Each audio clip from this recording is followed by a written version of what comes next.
여러분 안녕하십니까? 중앙선거방송토론위원회가 주관하는 2024년 제1차 정책토론회 진행을 맡은 송영석입니다. 오늘 토론회는 정당법 제39조에 따라 각 정당의 정책을 알려드리기 위해 마련됐습니다. 토론회는 KBS와 MBC를 통해 동시 생중계되고요. 중앙선거방송토론위원회 유튜브와 네이버 TV 등에서도 실시간으로 보실 수 있습니다. 아울러 청각장애인 여러분을 위해 복지TV에서 토론자별 1:1 수호 통역 방송이 생중계되고 있음을 알려드리겠습니다. 자, 그럼 오늘 각 정당을 대표해서 나와주신 7분의 토론자 소개해드리겠습니다. 개혁신당 천하람 원내대표입니다. 네, 개혁신당 천하람입니다. 조국혁신당 서왕진 정책의장입니다. 안녕하세요. 서왕진입니다. 진보당의 윤종호 원내대표입니다. 네, 반갑습니다. 네, 더불어민주당 민병덕 전 정책위 수석 부의장 나왔습니다. 네, 반갑습니다. 민병덕입니다. 기본소득당의 신지혜 최고위원입니다. 기본소득당 신지혜입니다. 예, 국민의힘 박수민 국회의원입니다. 예, 국민의힘 박수민입니다. 반갑습니다. 사회민주당의 한창민 대표입니다. 반갑습니다. 사회민주당 한창민입니다. 예, 토론자들 소개해드렸고요. 토론자들의 좌석과 발언 순서는 모두 사전 추첨을 통해서 결정됐음을 알려드리겠습니다. 네, 얼마 전 제22대 국회가 늦게나마 개원식을 열었죠. 정기국회 일정 들어갔는데요. 그동안에 미뤄둔 정치권의 숙제가 산적해 있는 만큼 오늘은 정치 분야 토론 진행해 보려고 합니다. 총 2개의 주제로 토론하는데요. 주제별로 사회자 공통 질문 먼저 드릴 거고요. 첫 번째 주제는 시간 총량제 토론, 두 번째 주제는 주도권 토론으로 진행해 보겠습니다. 그러고 나서 마지막 각 당 마무리 발언까지 듣고 오늘 토론회는 끝이 나게 됩니다. 주어진 발언 시간이 끝나면 마이크가 꺼진다는 점 유념해 주시고요. 국민 여러분이 지켜보고 계시는 토론회인 만큼 상호 비방이 아닌 각 당의 정책을 중심으로 열띤 토론 펼쳐주시기 바랍니다. 자, 그럼 본격적으로 토론 시작하겠습니다. 첫 번째 주제는 각 당의 최우선 민생 정책입니다. 먼저 사회자 공통 질문입니다. 우리 사회는 지금 고물가, 고금리로 서민 경제는 어렵고 오랜 의료 공백으로 국민들이 고통받는 등 당장에 해결해야 할 민생 현안들이 수두룩합니다. 그런데도 국회는 연금이나 부동산을 비롯한 여러 정책을 두고 여전히 이견을 좁히지 못하고 있습니다. 여야 대표가 최근 민생 공통 공약 추진을 위해 협의기구를 운영하기로 합의했지만 구체적인 방법론은 빠져 있습니다. 정치의 본질은 민생 문제 해결입니다. 말이 아닌 행동으로 민생 국회를 만들 각 당의 방안은 뭔지 들어보겠습니다. 답변 시간은 1분씩 드리겠습니다. 먼저 개혁신당의 천하람 원내대표부터 답변해 주시죠. 네, 지금 수많은 개혁 과제들이 산적해 있고 저희 개혁신당은 특히 미래를 대비하고 과학기술 패권 국가로 가는 디딤돌을 놓기 위한 정당입니다. 그런데 지금 이런 장기 과제들이나 어떤 다른 개혁 과제들을 논하기 이전에 저는 지금 우리가 가장 집중해야 되는 중요한 민생 과제는 결국 의료 대란이라고 생각합니다. 지금 대통령과 정부 여당이 대책도 없이 또 그리고 제대로 된 근거도 없이 세계 최고 수준의 대한민국 의료 시스템을 붕괴시키고 있는 상황입니다. 여기에 대해서 제대로 된 대안을 만들어야 함에도 대통령실과 여당, 심지어는 여당 안에서도 정책위 의장과 당대표가 정말 엇박자를 내면서 의료 대란 문제 해결을 더 어렵게 만들고 있습니다. 저희 개혁신당은 지금이라도 원점에서 모든 주체들이 참여해서 의료 대란의 해결책을 시급하게 마련해야 된다. 그래서 추석을 앞두고 국민들께서 응급실 뺑뺑이 걱정하시는 일은 없애야 된다. 그렇게 생각하고 있습니다. 예, 다음 조국혁신당 서왕진 정책위장 답변 들어보겠습니다. 조국혁신당 서왕진 정책위장입니다. 민생이 벼랑 끝에 몰렸습니다. 서민의 지갑은 텅 비었고 골목시장과 자영업 가게에 돌아야 할 돈이 말랐습니다. 위급한 환자가 응급실을 찾지 못해 목숨을 위협받습니다. TMF 입점 피해 업체들은 줄도산이라는 악몽 속에 헤어나지 못하고 있습니다. 경제와 민생이 대위기입니다. 1997년 외환위기 때처럼 정부와 국회, 기업 모두가 팔 걷어붙이고 또 국민이 마음을 모아야 겨우 헤쳐나갈 수 있는 그런 상황입니다.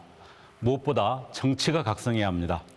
국회의 모든 정당의 힘을 모으고 국민의 마음에 희망을 불어넣어야 합니다. 저희 조국혁신당은 모든 정당이 참여하는 재정당 민생개혁협의체를 제안했습니다. 여기에 모든 정당이 참여해서 소상공인 부채, 또 특별금융조치, TMF 피해자 구제 문제 등을 해결하기 위한 그 방안에 머리를 모아야 할 때입니다. 네, 다음 진보당의 윤종호 원내대표 답변해 주시죠. 예, 진보당 원내대표로 맡고 있는 울산 북구의 윤종호 의원입니다. 우리 진보당이 노동자와 서민을 대표하는 정당인 만큼 전국민 4대보험, 또 노조법 2, 3조 등 중요한 현안들이 많지만 수습을 앞둔 이 시점에 가장 중요한 현안은 뭐니 해도 의료 대란을 막는 것이라고 생각합니다. 지금 수많은 응급 환자들이 이 순간에도 뺑뺑이를 돌고 또 이렇게 생사를 걱정하고 있지 않습니까? 너무나 분명한 인재라고 저는 생각합니다. 응급실에도 이제 한계에 달한 것 같습니다. 그나마 남아있는 의사들도 간호사에 내몰리고 또 중증 환자들은 수술 날짜를 못 잡아서 지금 확인할 수 없는 그런 죽음들이 계속 이렇게 늘어나고 있습니다. 이렇게 의료 체계가 붕괴되고 있는데도 불구하고 정부의 진단은 정말로 한심하기 짝이 없습니다. 좀 무능한 것도 참을 수 있습니다. 좀 무책임한 것도 참을 수 있는데 국민을 죽음으로 몰아서는 되겠습니까? 네, 이번에는 더불어민주당의 민병덕 전 정책위 수석부의장 답변 듣겠습니다. 네, 반갑습니다.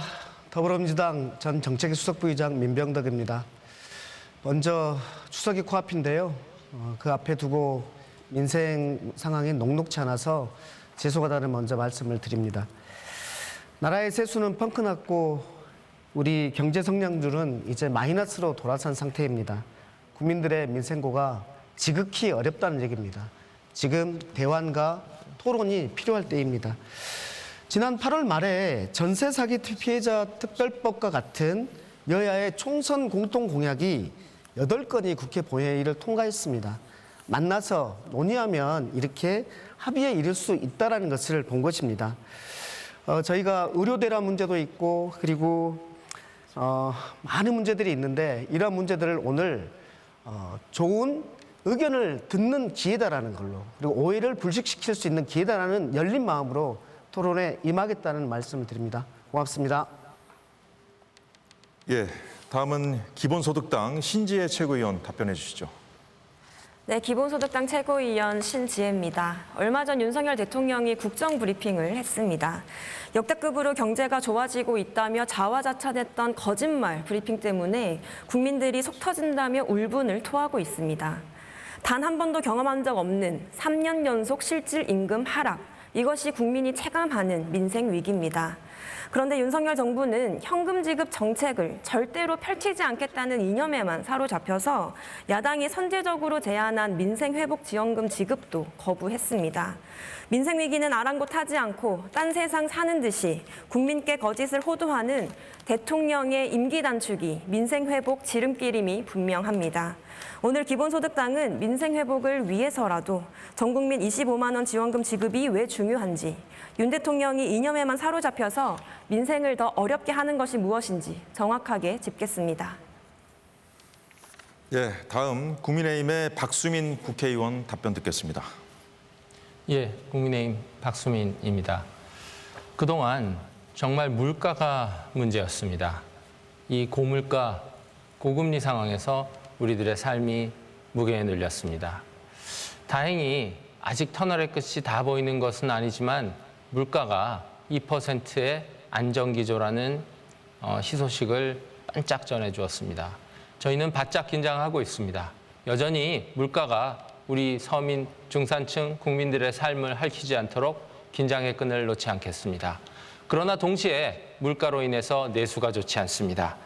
약자 보호, 또 민생 보호에 최선 다할 생각입니다. 의정 갈등으로 응급실의 비상 상황입니다. 저희 또한 바짝 긴장하고 있으며 최선 다해서 국민의 생명 한 분까지 끝까지 지키도록 하겠습니다. 예, 이상입니다. 예, 끝으로 사회민주당의 한창민 대표 답변 들어보죠. 국민 여러분, 사회민주당 한창민입니다. 어렵게 해서 죄송합니다. 정치권 모두가 책임져야 될 일이라고 생각합니다. 사회민주당은 새로운 대중정당으로서, 진보정당으로서 민주당보다 노무현답게, 정의당보다 노회찬답게라는 슬로건으로 촛불혁명을 이룬 대한민국이 왜 더 불평등해졌는지 성찰하고 정치가 어떻게 변화해야 되는지 함께 고민하면서 나아가는 정당입니다. 지금 국민들의 고통이 심각합니다. 그러면 그 고통이 어디가 가장 심각하고 누구 때문에 원인이 발생했는지 살펴야 됩니다. 지금 청년들이 가장 어렵고 우리 서민들이 가장 어렵습니다. 그들을 위한 정치를 하기 위해서 사회민주당이 앞장서겠습니다. 저희 당은 고 노회찬 대표님이 약속한 교육, 의료, 복지, 일자리, 그리고 주거 등 국가가 책임져야 될 역할에 대해서 이야기하는 정당입니다. 지금이야말로 정당들이 그 역할을 할 수 있도록 오늘 토론회에서 사회민주당과 국민들이 해야 될 일에 대해서 이야기하겠습니다. 고맙습니다. 네, 각 당의 답변 모두 들어봤는데요. 같은 주제로 바로 시간 총량제 토론 이어가 보도록 하겠습니다. 각 토론자에게 주어지는 시간의 총량은 6분입니다. 6분씩 드릴 건데요. 각자 의견을 좀 말씀하셔도 좋고 상호 토론하시면 되는데 단 한 번 말씀하실 때 2분 이내로 해주시는 것이 좋습니다. 한 번에 말씀을 너무 많이 하시면은 남은 시간이 그만큼 빨리 줄어들게 되기 때문인데 그 점 유념하시고요. 자, 발언하실 분은 손을 드시면 제가 지명해 드리겠습니다. 자, 일단 먼저 첫 발언자는 개혁신당의 천하람 원내대표 정해져 있는데 천하람 원내대표 발언 일단 듣고 그 다음에 발언하고자 하는 분부터는 손을 들어주시면 되겠습니다. 자, 그럼 개혁신당 천하람 원내대표 발언 시작해 주시죠. 예, 지금 우리 진보당의 윤종호 대표님도 그렇고 많은 분들이 의료 대란이 지금 굉장히 심각한 문제라고 보고 계신 것 같습니다. 근데 저는 특히 여당 쪽에 여쭤보고 싶은 게 의료 대란이 심각하다는 걸 제대로 인지는 하고 있는지, 그리고 어떤 대화가 이루어지려고 하면은 상대방, 특히 정부나 여당 같으면 신뢰를 할 수 있어야 되지 않겠습니까? 근데 지금 정부 여당이 너무 지그재그고 나오는 얘기들이 터무니가 없습니다. 제가 몇 가지만 예로 들어보겠습니다. 박민수 차관, 전화로 자기의 증상을 이야기할 수 있으면 응급이 아니다. 이런 사람 아직까지 안 자르고 있는 상황에서 대화가 되겠습니까? 그리고 또 보십시오. 아까 장상윤 사회수석 전공의에 대해 가지고 간단한 처치나 안내나 하는 사람이다. 그냥 보조적인 신분일 뿐이다. 이런 얘기하면서 한덕수 국무총리는 제일 큰 잘못이 전공의들이다라고 하고 있습니다. 대통령께서는 비상의료 체계 잘 가동되고 있다라고 하면서 또 갑자기 응급실을 가시고 또 그러면서 여당의 대표는 지금 심각한 상황이니까 모든 걸 원점에 놓고 재논의하자 그럽니다. 근데 동시에 정책위 의장은, 여당의 정책위 의장은 2025년도에 수시 모집이 이미 개시됐기 때문에 2025년도 정원은 논의할 수 없다고 합니다. 거기에 대해서 다시 한동훈 대표는 열어놓고 이야기할 수 있다고 합니다. 자, 한번 보십시오. 이런 식으로 서로 말이 왔다 갔다 하고 신뢰할 수가 없는데 이해관계자인 의료계는 물론이고 야당들이 이런 정부와 여당을 믿고 여야 의정이든 대화 테이블에 나설 수가 있겠습니까? 저는 정부가 준비 없이 시작한 만큼 이제라도 좀 제대로 된 메시지 내고 박민수 차관같이 책임져야 될 사람은 정리하면서 신뢰를 쌓아가야 될 단계다. 그렇게 말씀드리겠습니다. 예. 네. 진보당의 윤종호 원내대표 먼저 손을 드셨기 때문에 발언권 드리겠습니다. 네, 우리 천하람 대표께서 박민수 같은 사람은 빨리 잘라야 된다. 정말로 이렇게 동의하고요. 의료 대란 해결해야 된다. 이렇게 총론에는 다 동의하면서 강론으로 들어가면서 상당 부분 차이가 많습니다. 사실 조건 달지 말고 만나야 되는 건 맞습니다. 가장 중요한 것은 지금 해결하지 않으면 윤석열 정권은 혹여 살인 정권이라는 그런 오명을 쓸까 우려스럽습니다. 그런 부분에 대한 대책이 분명하게 좀 있어야 될 것 같고요. 저는 오늘 또 연금개혁과 관련돼서 조금 말씀을 드리고 싶습니다. 얼마 전에 정부에서 연금개혁안을 발표했는데요. 사실 기대 수명이 늘어나거나 또 출산율이 늘어날 가능성은 거의 없지 않습니까?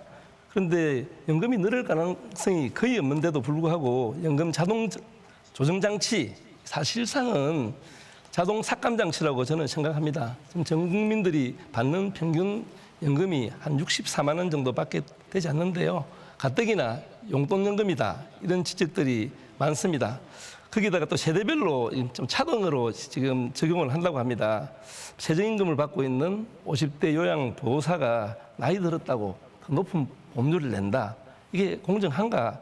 저희들은 의문을 제기할 수밖에 없고요. 사회보험제도 원리에도 또 이렇게 세대 갈라치기다, 전형적인 그렇게 판단하고 있는데 혹시 우리 국민의힘에서 이 부분에 대해서 답변할 수 있겠습니까? 네, 박수민 의원 답변하시겠습니까? 예, 저희 국민의힘에게 두 가지 질문 주셨기 때문에 답변드리겠습니다. 의료 대단에 대해서는 지금 언론을 통해서 또 정치권을 통해서 오히려 혼란스러운 메시지가 확산되고 있지 않나 저희는 걱정하고요. 이 심각한 상황에 대해서 저희 엄중히 당연히 이해하고 있습니다. 13,400명의 전공의가 3차 대형 상급 종합병원에서 이탈을 하셨습니다. 왜 문제가 없겠습니까? 지금 1,200명의 이 시간에도 전공의는 또한 그 병원을 지켜주고 계십니다. 그 노고에 너무 감사드리고요. 정부의 접근법은 투트랙입니다. 비상 상황을 응급 관리하는 비상관리 체계는 복지부를 중심으로 해서 가동이 되고 있습니다. 만전을 기하겠습니다. 동시에 빨리 의료 현장으로 돌아와 주시길 위해서 대화의 창을 열고 있습니다.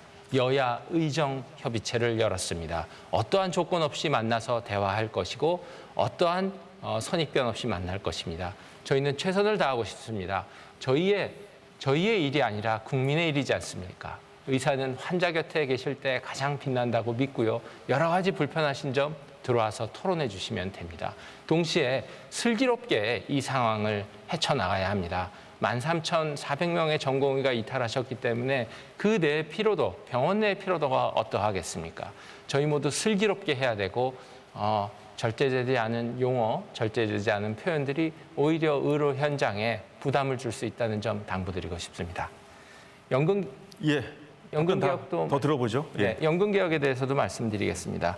연금의 문제는 지속 가능성의 문제 때문에 촉발이 된 것입니다. 즉 30년 후에 지속 가능하지 않다는 이 사실에 근거해서 재설계하고 있는 것이기 때문에 이 점에 대해서 정부는 3층 연금 체계, 공적 연금 체계, 재정 투입까지 복합적으로 고려하고 있습니다. 빨리 국회 연금 특위를 열어주시기를 요청드립니다. 네, 박수민 의원 답변 들었고요. 두 분이 손을 들어주셨는데 박수민 의원 말씀하실 때 두 분이 손 들어주셨는데 사회민주당의 한창민 대표가 먼저 들어주셨기 때문에 먼저 발언권 드리겠습니다. 네, 박수민 의원님이 참 곤란한 모양입니다. 대통령이 의료대란을 만들고 국민의 생명을 이렇게 위협하기 때문에 슬기롭게 해결하자 원론적인 이야기를 하고 있습니다. 저는 국민의힘이 그렇게 하면 안 된다고 생각합니다. 원인에 대한 책임을 지기 위해서 가장 강력하게 이 무리하게 진행된 의료개혁에 대해서 여야, 의정 이런 협의체 이야기를 하기 전에 윤석열 정부의 이런 만행적인 부분에 대해서 강력하게 비판하는 게 우선돼야 된다고 생각합니다. 그리고 여당과 정부의 책임을 공통으로 갖고 국민한테 사과를 먼저 해야 된다고 생각합니다. 여기에서 슬기롭게 풀어가자는 이야기가 무슨 말입니까? 여야 의정 이야기만 했지만 지금 한 발도 못 나가고 있습니다. 의료계에서는 이 여야 의정 틀에 들어와서 한다는 것이 무의미하다고 하고 있습니다. 그렇기 때문에 설을 앞두고 우리 국민들이 그렇게 불안해하고 70대 어르신들마저 윤석열 정부에 대해서 강력하게 비판하고 있는 거 아니겠습니까? 이 부분에 대해서는 반성과 성찰이 그리고 책임이 우선돼야 된다고 말씀드리고 싶고요. 국민연금 개혁도 마찬가지입니다. 국민개혁연금 공론화위원회를 통해서 21대에 차분하게 다수안을 만들었습니다. 그런데 이번에 또 엉뚱한 후퇴안 그리고 개혁안을 내놨습니다. 이렇게 지금 나라 일을 이렇게 처리하는데 어느 누가 신뢰하고 어느 누가 국민을 위해서 일한다고 생각하겠습니까? 이 부분에 대해서 다시 한번 재차 반성하는 태도로 그 안에 대해서 말씀을 해주시면 좋겠다 이렇게 이야기하고 싶습니다. 자, 일단은 먼저 손을 들어주신 분이 계신데 기본소득당의 신지혜 최고위원께 발언권 먼저 드리고 그다음에 조국혁신당 서왕진 정책위의장께 발언권 드리겠습니다. 자, 먼저 신지혜 최고위원 말씀하시죠. 네, 사회민주당 한창민 의원께서 말씀하셨듯이 정부 여당의 책임 있는 사과 그리고 책임 있는 자의 경질 이런 것들이 우선되어야 하는 문제라고 저도 공감하는 바이고요. 오늘 여당에 굉장히 많은 질문과 의견들이 갈 텐데 그것이 바로 여당의 무게라고 생각합니다. 저는 민생회복지원금 관련해서 이야기를 더 이어가 보려고 하는데요. 국민의힘 박수민 의원이 민생회복지원법 필리버스터에 나서서 최장시간 기록을 세워서 이렇게 말씀하신 적이 있습니다. 정부에서는 물가 상승 때문에 민생회복 지원금 지급을 거부하고 있는데 박수민 의원께서는 물가 상승이 없을 확률도 있다. 그리고 소비 진작 효과가 크지 않으면 물가 상승이 일어나지 않을 거다라는 취지로 말씀하셨고요. 그리고 13조 국가 채무가 허공으로 흩어질 수 있다라는 우려를 말씀하셨는데 거기와 관련해서 팩트 체크를 몇 가지 좀 해야 될 것 같습니다. KDI는 2020년 코로나 시기에 지급한 전국민 재난지원금의 소비 효과를 0.35 수준으로 분석을 했습니다. 25만 원 중에서 8만 원 정도는 과거 소비 대비 추가적으로 소비를 했고 나머지는 저축을 하거나 대출이자 상환하거나 아니면 주식 투자 같은 데 사용했다는 의미일 겁니다. 저축한 돈은 다시 소비로 돌아올 수 있고요. 그리고 주식 투자도 경기 회복에 도움이 됩니다. 그리고 부채 상환할 여력이 국민에게 생기는 것은 실질 임금이 하락한 우리 국민들에게 낭비라고 볼 수 없는 부분인데요. 그런데도 소비 진작 효과가 낮다고 평가할 수 있는지 이 부분에 대해서 궁금하고요. 그리고 13조 국가 채무가 허공으로 흩어진다라는 말씀 많이 하시는데 정부 여당에서 그토록 신뢰하시고 좋아하시는 보고서를 좀 인용을 해보도록 하겠습니다. 한국은행이 2024년 4월에 2020년 기준 산업 연관표를 발표했습니다. 소비, 투자, 지출 중에서 부가가치 유발 개수가 가장 높은 것이 소비였고요. 그중에서도 정부 지출, 정부 소비 지출이 가장 높았습니다. 정부가 재정 지출을 해야 경제 성장 효과가 있다라고 보고서에서도 나오고 있는 건데요. 여기에 대해서 박수민 의원께서는 어떻게 생각하시는지 궁금합니다.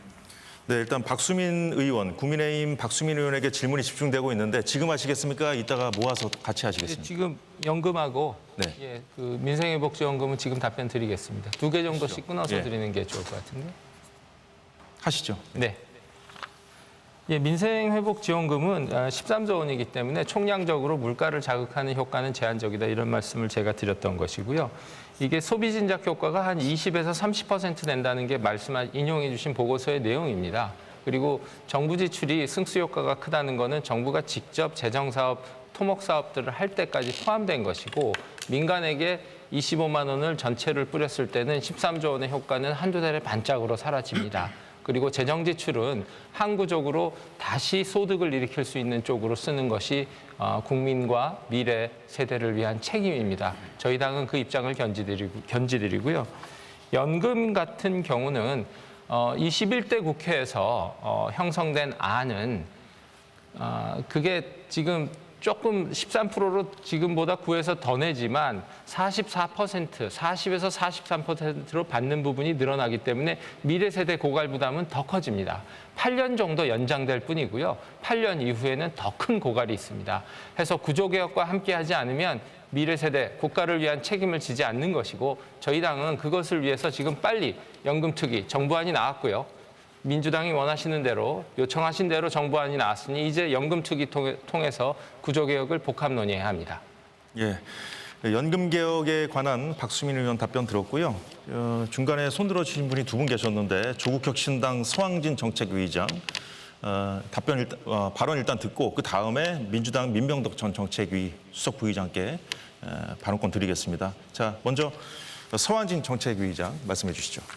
예, 주제가 왔다 갔다 해서 조금 혼란스러울 것 같긴 합니다만 우선 연금 문제부터 말씀을 드리겠습니다.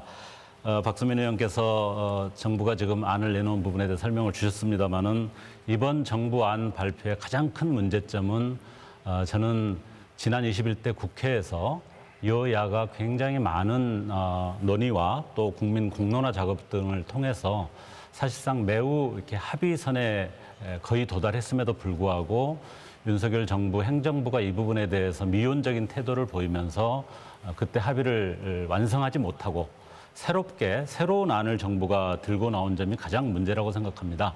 그 내용 자체에 있어서도 굉장히 후퇴하거나 계약된 내용이라고 보는데요. 핵심적으로 아까 윤종호 대표께서 설명하셨습니다마는 자동 조정 장치와 같은 그런 어떤 제안인데요. 내용으로만 보면은 마치 이 연금의 안정성을 확보하고 미래 세대의 부담을 뭔가 줄여주는 것처럼 이렇게 설명을 하고 있습니다마는 사실은 잘 설명한 대로 미래 세대들이 연금을 받을 수 있는 양에 대해서 삭감할 수 있도록 열어놓은 조치라는 점, 그리고 그걸 통해서 뭔가 안정화가 되는 것처럼 설명을 하고 있는데 이 부분은 사실상은 연금 고갈에 대한 공포를 조장하고 가장 심각한 것은 이 미래 세대들이 연금에 대해서 내가 확실하게 보장받을 수 있다라고 하는 신뢰 자체를 정부 스스로가 무너뜨리고 있다는 겁니다. 실제로 우리 연금 구조 자체가 여러 가지 어려움이 있는 게 사실이고 저출산 고령화 문제 때문에 구조적 어려움이 있는 것은 사실입니다만은 그 문제를 해결하는 방식이 무조건 그 구조 안에서 미래 세대들한테 좀 줄이고 더 내게 하는 방식으로만 접근하는 것이 아니라 국가가 좀 더 능동적이고 책임 있는 자세로 연금 문제에 대해서 미래 보장 의지를 좀 분명히 하는 것, 이걸 통해서 희망을 주는 게 필요하다고 생각하는데 이 점에 대해서 혹시 한창민 의원님 어떻게 판단하실지 좀 의견을 듣고 싶습니다. 네, 하시죠. 답변하시죠. 네, 지금 서왕진 의원께서 말씀하셨듯이 그런 문제의식에 100% 동의합니다. 특히나 이번 연금개혁 같은 경우는 크게 네 가지로 개혁하는 같은 경우는 크게 네 가지로 말씀드릴 수 있는데요. 여기는 국민의 그 노후를 불안하게 만들었습니다. 그리고 또 하나는 세대 간의 갈등을 조장하는 거고요. 그다음에 시민들의 공로나 수기를 완전히 배반하고 무시한 거고요. 나머지는 공적 연금의 본질을 훼손한 겁니다. 그렇기 때문에 지금 이야기했듯이 세대 간의 그 연금에 대한 받는 거와 더불어서 그다음에 인상률을 달리하는 거, 그다음에 보험료 자동 조정 장치 같은 경우는 이게 안정성을 확대하는 게 아니라 사실상 경제 상황이나 여러 가지 인구 구조 변동에 따라서 불안성을 가중시키는 겁니다. 그것을 왜곡해서 말씀해 주셨기 때문에 동의하기 힘들다는 거고요. 또 하나는 이전에 공론화 안에서 이야기했던 것 중에 하나는 국가의 책임, 기업의 책임을 강화하라고 전제를 깔아놨습니다. 이 이야기를 쏙 빼놨어요.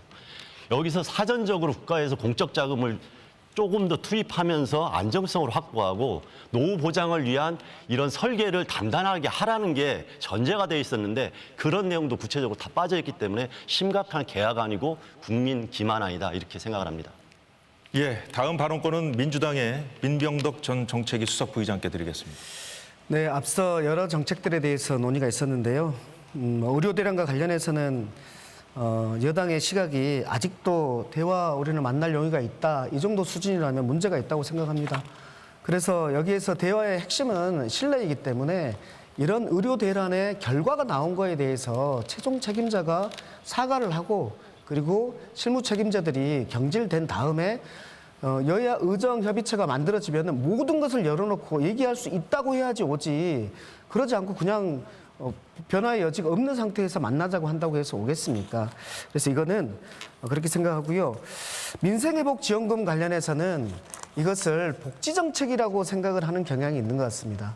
마른 대지에 뭐 하나하나에 물을 주는 그것이라면 복지정책입니다. 그렇지만 이 마른 대지에 이를 전체를 적시게 하기 위해서 지하수를 끌어올려서 콸콸콸 쏟아지게 해야 되는데 그 지하수를 끌어올리기 위한 마중물의 역할을 하는 것이 4개월 동안 집중적으로 지역화폐로 투여하는 경제정책이라는 말씀을 드리고 이것과 관련해서는 대만에서도 이렇게 시행한 적이 있고 우리 코로나 때도 이렇게 시행해서 큰 효과를 본 적이 있다라는 말씀을 드립니다. 민생과 관련해서 어려운데 그 대안을 뭘 가지고 말씀을 하시는지 대안이 없으면은 상대방 얘기한 것도 좀 신중하게 들어줄 필요가 있다라는 말씀을 드리고 이런 전반적인 것들에 대해서 오늘 논의들, 쟁점들을 가지고 할 텐데요. 저는 더 좋은 거는 뭐냐면 우리가 쟁점이 있는 거는 쟁점대로 논의하고 쟁점이 없는 것들은 빨리빨리 처리해야 한다고 생각합니다. 제가 모두에도 말씀드렸다시피 8개 정도의 우리 총선 공통 공약에 대해서 처리한 바가 있습니다. 8월 말에. 제가 뽑아보니까 22대 총선 공약에 약 80개 정도가 저희 공통 공약이었다라는 점 말씀드리고 그 공약 중에서 이제 바로바로 할 수 있는 것들이 너무나 많습니다. 뭐 대학생 1,000원의 아침밥이라든지 가계대출 중도 상환 수수료라든지 간병비라든지 경로당 정심 얼마나 말씀하셨습니까? 이런 많은 것들이 있습니다. 소상공인 정책, 자금 확대라든지 가계통신비 부담 경감이라든지 이것들이 여기 있는 모든 정당이 동의하는 것들입니다.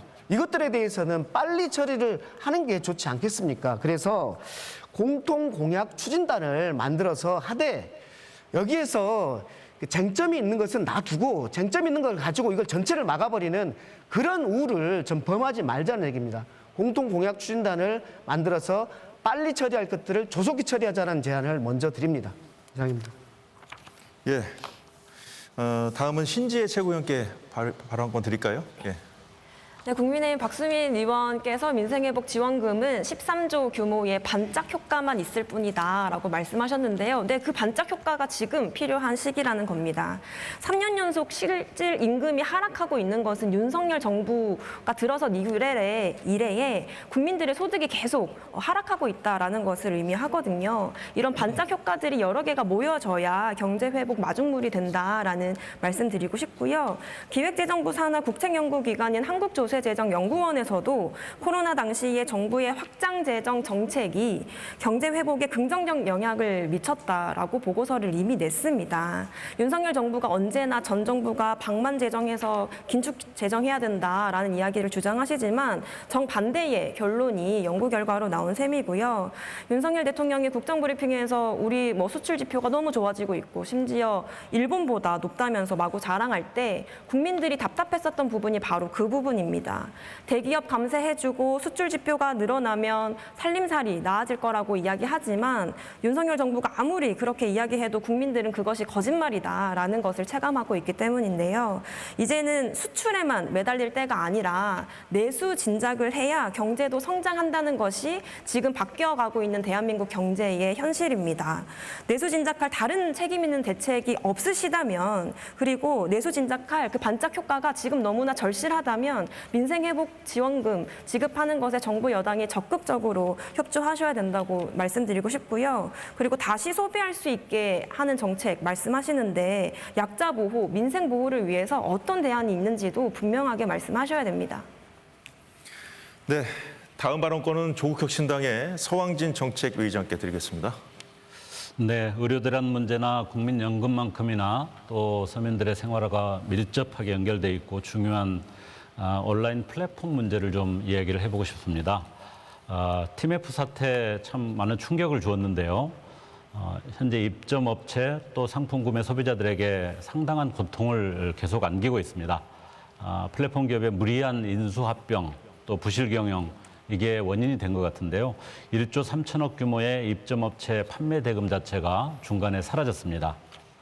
그로 인해서 4만 8천여 곳에 달하는 업체들이 이 대금을 받지 못해서 그중에 많은 업체가 줄도산의 고통을 겪고 있습니다. 이뿐만이 아닙니다. 배달 서비스 분야의 대형 플랫폼 기업들인 쿠팡이츠나 배달의 민족 이런 어떤 거대 플랫폼 기업들의 불공정 행위가 도를 넘고 있습니다. 그들 간에 치열한 경쟁을 하면서 거기에 들어가는 비용을 그 경쟁 비용을 입점 업체들에게 과도한 수수료를 부과하는 방식으로 전가하고 있습니다. 또 소위 로켓 배송 물류센터에서는 택배 노동자들이 과로사로 죽음을 맞이하는 그런 비극적인 상황이 반복되고 있습니다. 그래서 저희 조국혁신당은 최근에 온라인 플랫폼 독점 규제법이라는 것을 발의했습니다. 온라인 플랫폼 기업들의 무분별한 기업 인수합병 문제라든지 여기에 대해서 공정위가 제대로 견제할 수 있도록 하는 것, 또 입점업체나 노동자, 소비자 보호를 위해서 고충 처리 시스템을 만드는 것, 또 플랫폼 기업 간의 공정 경쟁 질서를 확립하는 그런 내용을 담고 있는데요.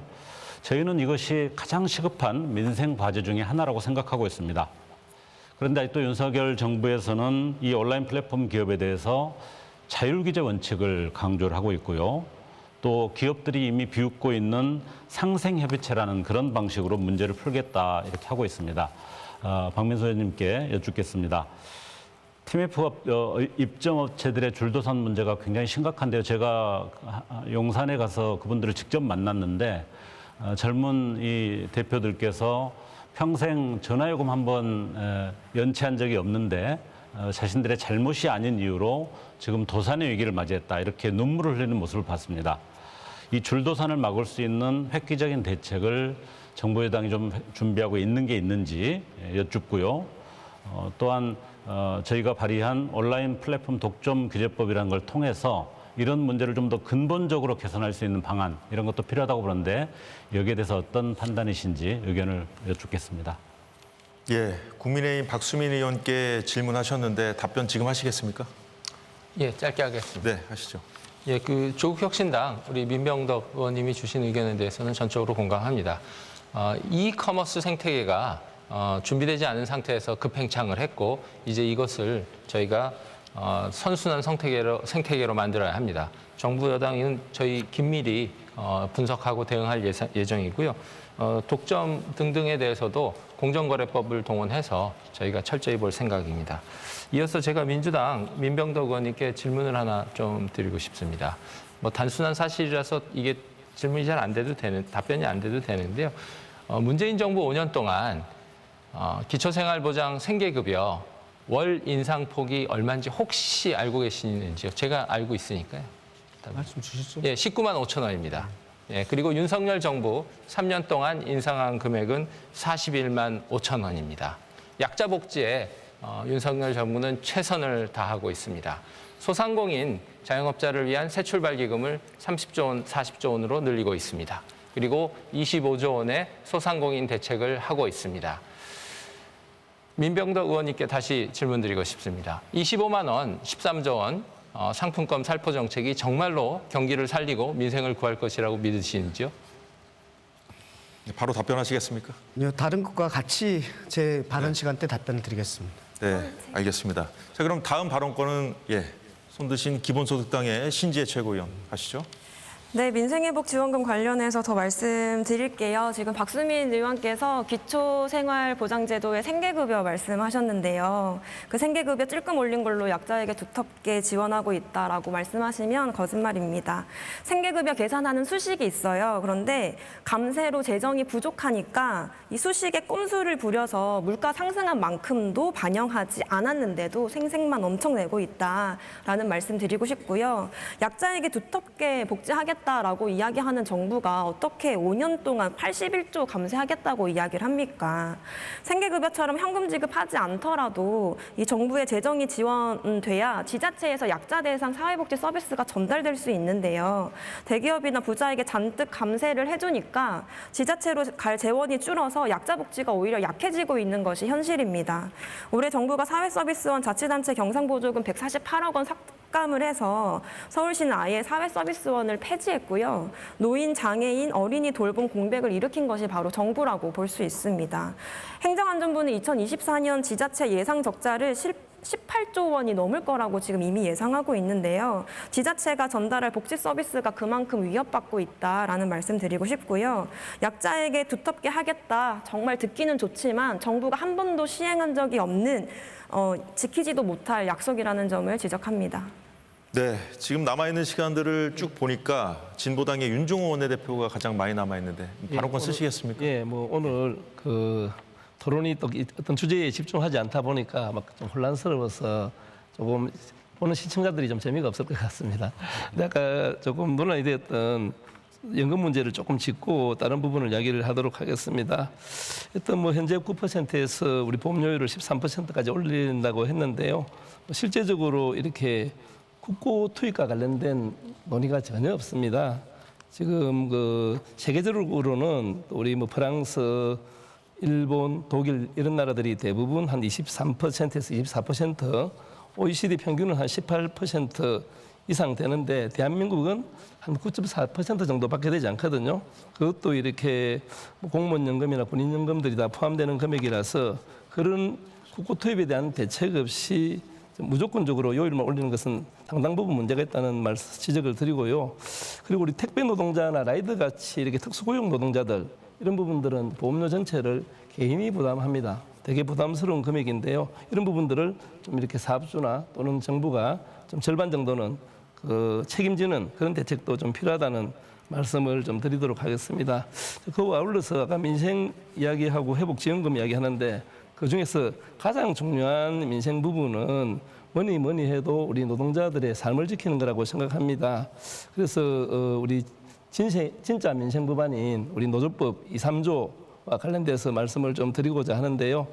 우리 아시다시피 노조법 2, 3조는 우리 진짜 사장 교수법 또 손배폭탄 금지법이라고도 이렇게 일명되는데 사실 얼마 전에 우리 도로교통공단 우리 자회사에 있는 노동자들이 한 200일 넘게 이렇게 파업을 하면서 10대 인상을 요구했습니다. 물론 기재부에서 그 기준 금액인 14만 원에 못 미치다 보니까 4만 원 인상을 요구했는데 지금 200일 이상 파업을 하고 있는데 그 4만 원 인상을 요구했는데 그 4만 원 인상을 요구했는데 지금 200일 이상 파업을 하고 있는데 지금 200일 이상 파업을 하고 있는데 4만 원 인상을 요구했는데 지금 200일 이상 파업을 하고 있는데 4만 원 인상을 요구했는데 그 자회사 사장은 나는 책임 없다, 모르쇠로 일관하고 그 원청도 뭐 그냥 책임을 방기하고 있으면서 계속 이렇게 진행되고 있는데 이것이 뭐 공기업에도 이런 문제가 진행되고 있는데 사기업에는 얼마나 많은 손배부탄 가압류 진짜 사장이 없어서 고통받는 노동자들이 많겠습니까? 지금 뭐 민생회복지원금 아주 중요한 문제라고 생각합니다. 이것보다 더 중요한 부분들이 노동자들의 생존권을 지키는 문제, 노조법 2.3조 빨리 이렇게 시행하는 것이 무엇보다 중요한 과제라고 생각합니다. 예, 다음 발언하실 분, 개혁신당의 천하람 원내대표 해주시죠. 예, 연금 관련해서 저도 조금 얘기하고 싶은데요. 그러니까 지금 우리가 계속 뭐 모수 개혁이나 뭐 정부의 재정 투입이나 뭐 이런 부분들 논의하고 있는데 솔직히 이게 약간 대한민국은 정말 특수한 상황입니다. 이게 간단한 문제가 아닙니다. 왜냐하면 지금 보십시오. 여러분들 아마 의원님들이나 최고위원님들 여기 나와 계시면 본인이 태어난 해에 몇만 명 태어났는지 대충 기억하시죠? 70년대생이시면 70년대에 한 100만 명 태어났고요. 그 뒤로 조금씩 줄었습니다. 저도 86년생인데 저희 때 한 70만 명 정도 태어났습니다. 근데 2023년에 몇만 명 태어났는지 아십니까? 23만 명 태어났죠. 잘 아시네요.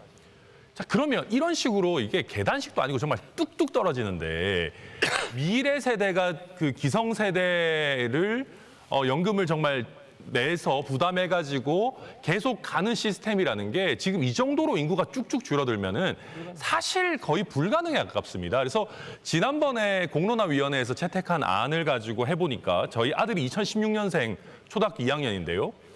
연금 고갈 시기 이후가 되면 월급의 35.6%를 연금으로 내야 된답니다. 그리고 국민건강보험료로 대략 12에서 15% 월급에 내야 된답니다. 소득세는 별도로 내야 되겠죠. 그러면 공적 연금, 뭐 건강보험 이런 걸로만 50% 내고 소득세 내고 하면은 이게 지속 가능하겠습니까? 사실 이번에 정부안이라고 내놓은 것도 그러다 보니까 미래 세대 부담 감안해서 뭐 조금씩 차등해서 인상하겠다 하는데 그래도 이거 사실 불가능의 영역입니다. 그리고 정부 재원 투자하자 하는데 정부 재원도 그게 적자 재정이 계속되면 결국 미래 세대의 부담을 전가하는 거거든요. 그래서 저는 이 정도로 대한민국의 특수한 상황이라면은 세대별로 구분해서 각 세대가 코호트별로 분리해서 각 세대의 노후를 부양하는 형태의 KDI가 얘기한 구연금, 신연금 분리 방안을 우리가 제대로 얘기하고 논의해봐야 되는 시기다. 그게 안 된다면은 이 정도 상황에서 보험료율 13% 정도로 올린다고 해서 감당할 수 있는 수준이 아닐 겁니다. 그냥 계속해서 폭탄 돌리기만 할 뿐이다. 그래서 대한민국의 정말 특수한 상황을 우리가 제대로 봐야 된다는 말씀 드리고 싶습니다. 네, 다음 발언권 쓰실 분 손 들어주시기 바랍니다. 네, 민주당의 민병덕 전 수석부의장 해주시죠. 예, 박수민 의원님께서 말씀하신 민생회복지원금의 효과와 관련해서 누누이 말씀드렸습니다. 소비 진작과 소상공인들의 매출 증대를 위해서 반드시 필요하다, 비상 상황이기 때문에라고 답변에 가름하겠습니다. 그리고 저는 온라인 플랫폼법과 관련해서 이번 정부에서 발표한 게 있는데 독점 규제와 관련해서는 공정거래법으로 그냥 하겠다. 그리고 공정거래 부분과 관련해서는 전통산업에서 있었던 오프라인 유통산업과 관련된 대규모 유통업법으로 하겠다라고 너무나 안이한 태도를 지금 보이고 있다는 말씀입니다. 자율규제로 하겠다는 거가 거의 똑같습니다.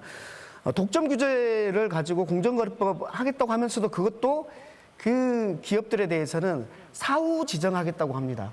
그러면은 그것을 나중에 공정거래위원회가 입증해야 되는 것이기 때문에 이것도 엄청나게 후퇴된 것입니다. 말만 하겠다는 것이고 실질적으로는 안 하겠다는 것이라는 말씀드리고요. 제가 오늘 좀 더 근본적으로 말씀드리고 싶은 것은 우리 그 경제 구조와 관련해서 조금 우리의 기업 거버넌스가 너무 심하다라는 말씀을 드리고 싶습니다. 예를 들어서 전기차 배터리를 만드는 회사가 있습니다. 이 회사에 화학회사가 있었는데 전기차 배터리를 만드는 회사인데 그 전기차가 너무 수요가 많아지니까 주식을 많이 투자했습니다. 그러면 이제 주식이 오르겠죠. 그런데 그 회사에서 갑자기 전기차 배터리 부분만 물적 분할을 해가지고 새로운 회사를 상장시켜 버립니다. 그러면 그 주주들은 완전히 망하는 그런 상황이 되는 거죠. 이런 꼬라지를 우리가 여기에서 방치하고 있는 나라라는 겁니다. 그리고 또 하나를 예를 들겠습니다. 어느 대기업에서 사무용품을 엄청나게 쓰겠죠. 그래서 사무용품을 쓰는 그 자회사를 만들어서 하는 방법이 있습니다. 그러면 자회사를 만들면은 그 대기업, 그 회사에게 주주에게 이익이 되겠죠. 그런데 그게 아니라 대기업 주주의, 대기업 오너의 일가에게 개인 회사를 만들어가지고 거기에다 일감 몰아주기를 해버리면 그러면은 주주들에게는 전혀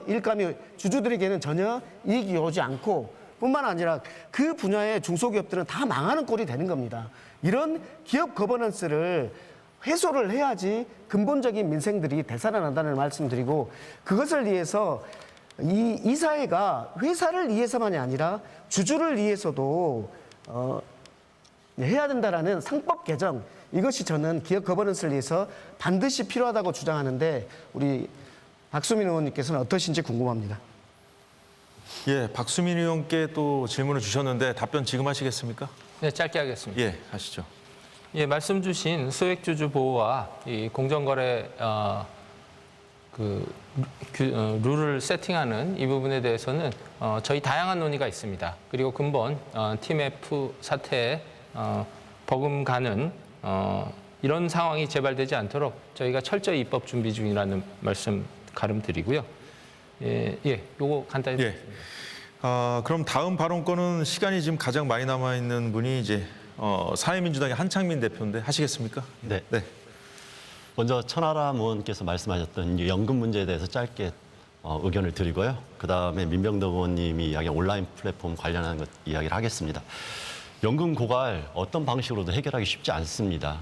13%를 올리든 15%를 올리든 이거 소득 대체율을 40%로 하든 50%로 하든 50년이 넘어가면 연금 고갈 문제는 발생할 수밖에 없습니다. 특히나 출생률이 지금 우리나라가 0.7대예요. 이런 인구 구조에서는 불가능합니다.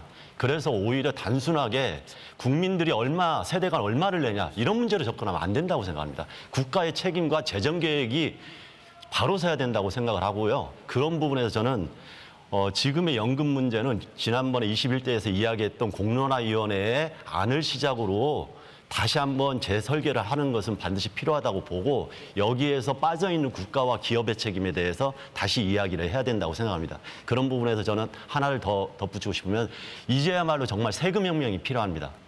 사실 연금 문제 그다음에 25만 원 민생지원금 관련해가지고 13조 원의 승수효과가 적네 이거 그냥 나눠주는 거나 이렇게 하지만 이건 재정정책입니다. 이 윤석열 정부 들어와가지고 부자 감세를 통해가지고 56조가 날라갔어요. 그것만 있었더라도 민생지원금 지금 2번, 3번 줄 수 있습니다. 이런 이야기는 쏙 빼놓고 실제로 민생이 어렵고 서민들이 죽어나가는데 대책 없이 이야기하는 게 국민의힘과 지금 정부라는 것을 말씀드리고 싶고 지금 이 세제개혁에서 핵심인 것은 이 법인세나 종부세나 초부자 감세를 다시 증세로 되돌리고 새로운 세원을 개발을 해야 됩니다. 과학기술혁명이 나오고 있는 이 시기에 노보세, 데이터세, 그다음에 탄소세, 토지세 이 공유부 개념을 확대해가지고 모든 국민들이 실제로 노후나 미래 세대에 대한 걱정을 하지 않도록 세제 혁명이 필요한 시기가 지금이다. 이 부분에 대해서 저는 앞으로 정치권에도 논의를 했으면 좋겠다. 이 말씀을 드리고요. 온라인 플랫폼 관련해가지고 지금 공정거래법을 여당과 정부에서 이야기하는데 정말 이것도 계약 아닙니다.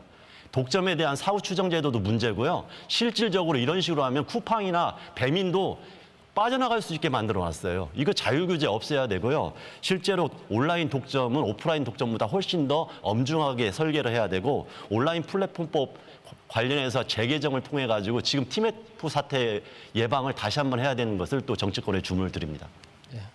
예, 진보당의 윤종우 원내대표 발언하시죠. 우리 한창민 대표께서 세금 문제 얘기하셨으니까 좀 덧붙여서 말씀을 좀 드리도록 하겠습니다. 정치가 무엇입니까? 누구한테 걷어서 누구한테 서느냐가 저는 결국 정치라고 생각합니다. 윤석열 정부 정치를 보면 결국은 초부자만 대변하고 있지 않나는 생각이 들고요. 지금 상속세 좀 말씀드리고 싶은데 지금 최고 세율을 50%에서 40%로 낮추고 자녀 공제에도 5천만 원에서 5억으로 올린다고 이야기를 했습니다. 근데 여기에 해당되는 분들이 2022년도 기준으로 한 15,700명 정도 되고요. 이걸 50% 적용하는 것을 기준으로 해서 상속가액이 30억이 넘는 경우에만 해당됩니다. 거기에 해당되는 분들이 총 숫자가 1251명 정도 되는데 따져보면 숫자가 정말로 이렇게 0. 몇 %밖에 되지 않습니다. 그래서 사실은 중산층 부담 완화로 포함되고 있지만 실제적으로는 전형적인 부자 감세다, 이것을 좀 지적드리고 싶고요. 지금 어떤 이번 세수 펑크, 물론 부자 감세도 있고 경기 침체도 있고 여러 가지 원인이 있지만 지난해에 56조가 펑크 났는데 올해 또 지금 30조 정도는 펑크 날 것이다, 이렇게 많은 전문가들이 지금 예상을 하고 있지 않습니까? 이렇게 세수 추계는 일반적으로 뭐 지자체에서도 대부분 보수적으로 추계하고 뭐 혹여 다른 문제가 일어날 것 같으면 또 추경을 편성하고 이런데 추경을 편성할 수 없을 만큼 이렇게 국회를 무시하고 일방적으로 세수 추계를 했다는 것에 대해서 또 뭉개고 그냥 간다는 것에 대해서 좀 지적을 드리고요. 또 이렇게 부자 감세만 좀 진행하는 것에 대해서 좀 정부의 책임을 묻지 않을 수가 없습니다. 예. 예, 다음 발언권은 어떤 분께 드릴까요? 네, 기본소득당의 신지혜 최고위원 31초 남았는데 말씀하시죠. 네, 박수민 의원께서 소상공인 대상 새출발 기금 기존 30조 원에서 40조 원으로 늘렸다라고 말씀하셨는데요. 정부에서 그동안 시행하고 있는 소상공인 맞춤형 지원이 그 맞춤의 기준에 들어가기 위해서 오히려 문턱에 걸려 넘어지는 경우가 더 많았다라는 말씀을 드리고 싶어요. 새출발 기금 받으면 신용 불이익 등의 문제가 생겨서 실제로 부채 원금 감면이 된 것은 10% 정도에 불과했습니다. 이제는 국민을 위해서 통 크게 민생회복 지원에 나서 주십시오. 예, 신지혜 최고위원은 발언 시간 다 쓰셨고요. 자, 다음 발언권 개혁신당 천하람 원내대표 하시겠습니까? 예. 그러니까 저는 이제 제 기재위원입니다. 기재위를 하고 있는데 지난번에 이제 한은 총재님 모셔놓고 저희가 기재위 질의를 하는데 민주당이나 다른 이제 많은 우리 야당에 계시는 의원님들도 금리 언제 내릴 거냐, 금리 인하를 엄청 사실 주문을 합니다. 왜냐하면 정말 많은 자영업자분들이 신용대출, 사업자 대출, 수많은 대출, 정책 대출도 포함해서 대출의 무게 속에 살고 있고 또 금리가 내려가야 또 시중에 조금 더 돈도 많이 풀리고 여러 장점들이 있기 때문이겠죠. 근데 그래서 저는 지금 더불어민주당과 여러 야당에서 말씀하시는 민생회복지원금에 대해서 사실 좀 걱정을 가지고 있습니다. 우선 13조를 가지고 보다 나은 미래를 위한 투자나 아니면 보다 조금 더 의미 있는 원포인트, 예를 들면 우리 국공립대학들의 등록금을 사실 전액 무료화할 수 있는 정도의 액수이기도 하고요.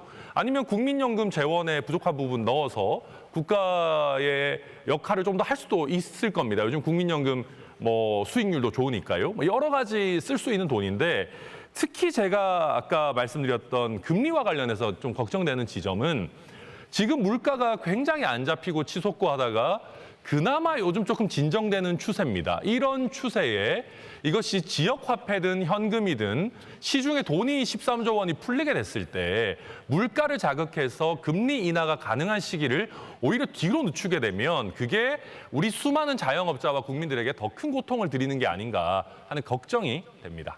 네, 천하람 원내대표도 주어진 시간 다 쓰셨고요. 자, 다음 발언권 어떤 분 가져가시겠습니까? 네, 사회민주당 한창민 대표 말씀하시죠. 조금 전에도 천하람 의원님께서 여러 걱정을 해주셨는데 걱정 안 하셔도 됩니다.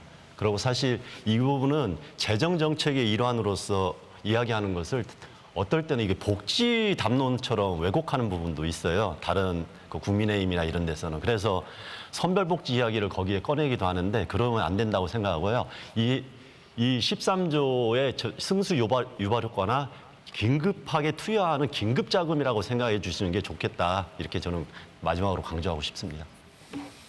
예, 다음 발언권은 서왕진 정책위의장께 한번 드려볼까요? 예, 하시죠. 예, 저는 여러 가지 지금 민생 과제들이 제기가 되었는데요. 이런 문제들을 해결하려면은 가장 우선적으로는 현 정부, 윤석열 정부의 국정 기조 자체가 큰 틀에서 바뀌어야 한다고 생각합니다. 지역사랑 상품권이나 지금 민생회복 지원금 문제를 가지고도 야당에서 제안한 지가 꽤 오래됐습니다마는 그것의 한계만 지적하고 있지 대안을 아직까지는 내놓지 못하고 있는 것 같습니다. 그리고 제가 볼 때는 현실적으로 현 정부가 지금 앞에서 많은 분들이 조세 정책이나 재정 정책의 문제로 인해서 심각한 재정 적자 문제를 이야기한 것처럼 재정 여력 자체가 지금은 능력이 없는 상태로 지금 가 있는 것 같습니다. 그런 점에서 이 민생회복과 관련해서 저는 한 가지 좀 보완적인 제안을 드리고 싶은데, 일거에 그렇게 13조를 지금 다 주는 것이 현실적으로 한계가 있다고 한다면 원래 있는 지역사랑 상품권의 할인율이 현재 10%인데요. 20%대 정도의 획기적인 지역사랑 상품권을 마련해서 지방정부들이 한 10조 정도를 발행할 수 있도록 하면은 2조의 재정이 들어가면 됩니다. 그런 방법을 통해서 우선 급한 불을 끌 수 있는 그런 어떤 합의도 좀 시도해 보는 게 좋겠다, 이렇게 제안을 드립니다. 예, 지금 시간이 남아 있는 분이 두 분 계신데 어떤 분부터 해볼까요? 예. 박수민 의원 먼저 하시겠습니까? 민병덕 전 예, 부의- 제가 좀 하시죠. 예. 예, 작년에 세수가 56조 원 가까이 거치지 않았는데 세율을 전혀 깎지 않은 소득세에서 한 10조 넘게, 또 세율을 전혀 깎지 않은 부가세에서 9조 정도 같이 깎였습니다. 그래서 이것은 경기 침체, 역대급 경기 침체에서 발생한 위기고, 근본적인 경기의 풀림은 천하람 의원님 말씀하셨듯이 이자율이 낮아져야 됩니다. 해서 현 정부도 이자율이 낮아지기를 위해서 물가 잡기에 총력을 다해온 것이고, 한국은행에 이미 촉구한 바 있고요. 그리고 약자에 대해서는 말씀하신 새출발기금, TMF 사태, 또 약자 복지를 위한 생계급여, 정부로서는 금년도 예산안도 한번 꼼꼼히 봐주십시오. 현 정부가 얼마나 약자 복지에 투자했는지 그 부분 꼭 좀 살펴주시기 바랍니다. 예, 끝으로 민병덕 전 수석 부의장 말씀 들어보겠습니다. 네, 어제 삼성전자 종가가 66,200원이었습니다. 저도 8만전자, 10만전자 되기를 바랍니다. 우리 코스피 지수가 윤석열 정권 2022년 5월 12일 이후로 계속해서 떨어졌습니다. 미국과 일본은 올랐습니다. 왜 그렇게 됐을까요? 와 관련해서 대외 관계를 얘기할 수가 없습니다. 윤석열 정부의 경제 폭망, 재정 정책, 그리고 외교 국방 정책까지 포함되는 이 총체적인 부실이 지금의 경제 상황을 낳은 것이라는 것에 대해서 인정하고 그 하에서 민생을 살리기 위해서 감세 논쟁을 할 게 아니라 세금을 투여해서라도 살려야 된다라는 논쟁을 해야 된다고 생각을 합니다. 예, 7분 모두 주어진 시간 다 쓰셨는데요. 첫 번째 주제에 관한 토론은 여기서 마치겠습니다. 여러분께서는 지금 중앙선거방송토론위원회가 주관하는 2024년 제1차 정책토론회를 시청하고 계십니다.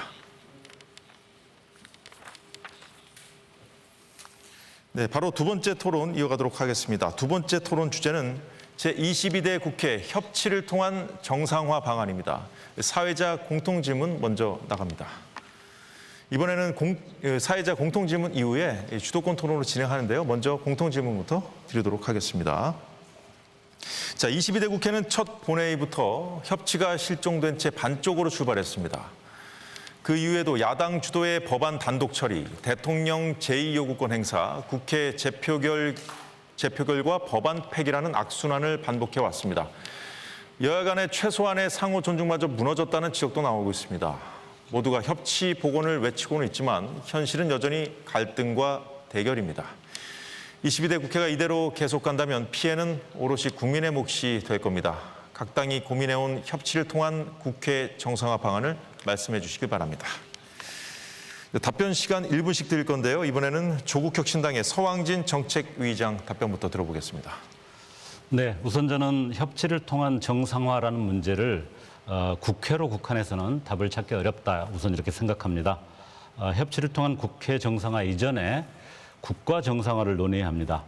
그리고 그 가장 중심에 대통령과 행정부 그리고 정부 여당의 일차적 책임이 분명하다는 점을 확인해야 합니다.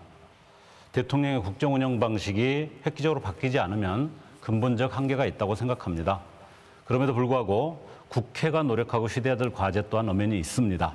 첫 번째로 국회가 국민의 어떤 다양한 요구, 이해관계를 대변할 수 있는 다양성이 보장돼야 합니다. 무엇보다 교섭단체 구성 요건 완화가 필요하다고 생각합니다.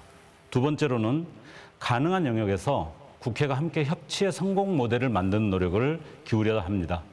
국회 기후특위 구성을 하나의 대안으로 생각합니다. 조국혁신당은 우리 국회가 바른 길을 향해 운영될 수 있도록 제 역할을 다하겠습니다. 네, 진보당 윤종호 원내대표 답변 들어보겠습니다. 예, 뭐 협치를 이야기하고 있는데 윤석열 정권 2년 4년을 돌아본다면 앞으로 협치가 제대로 될까 사실은 의구심이 먼저 듭니다.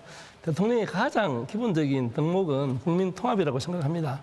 0.17% 차이로 당선됐지 않습니까? 그러면 반수 이상의 국민도 생각해야 된다고 생각합니다.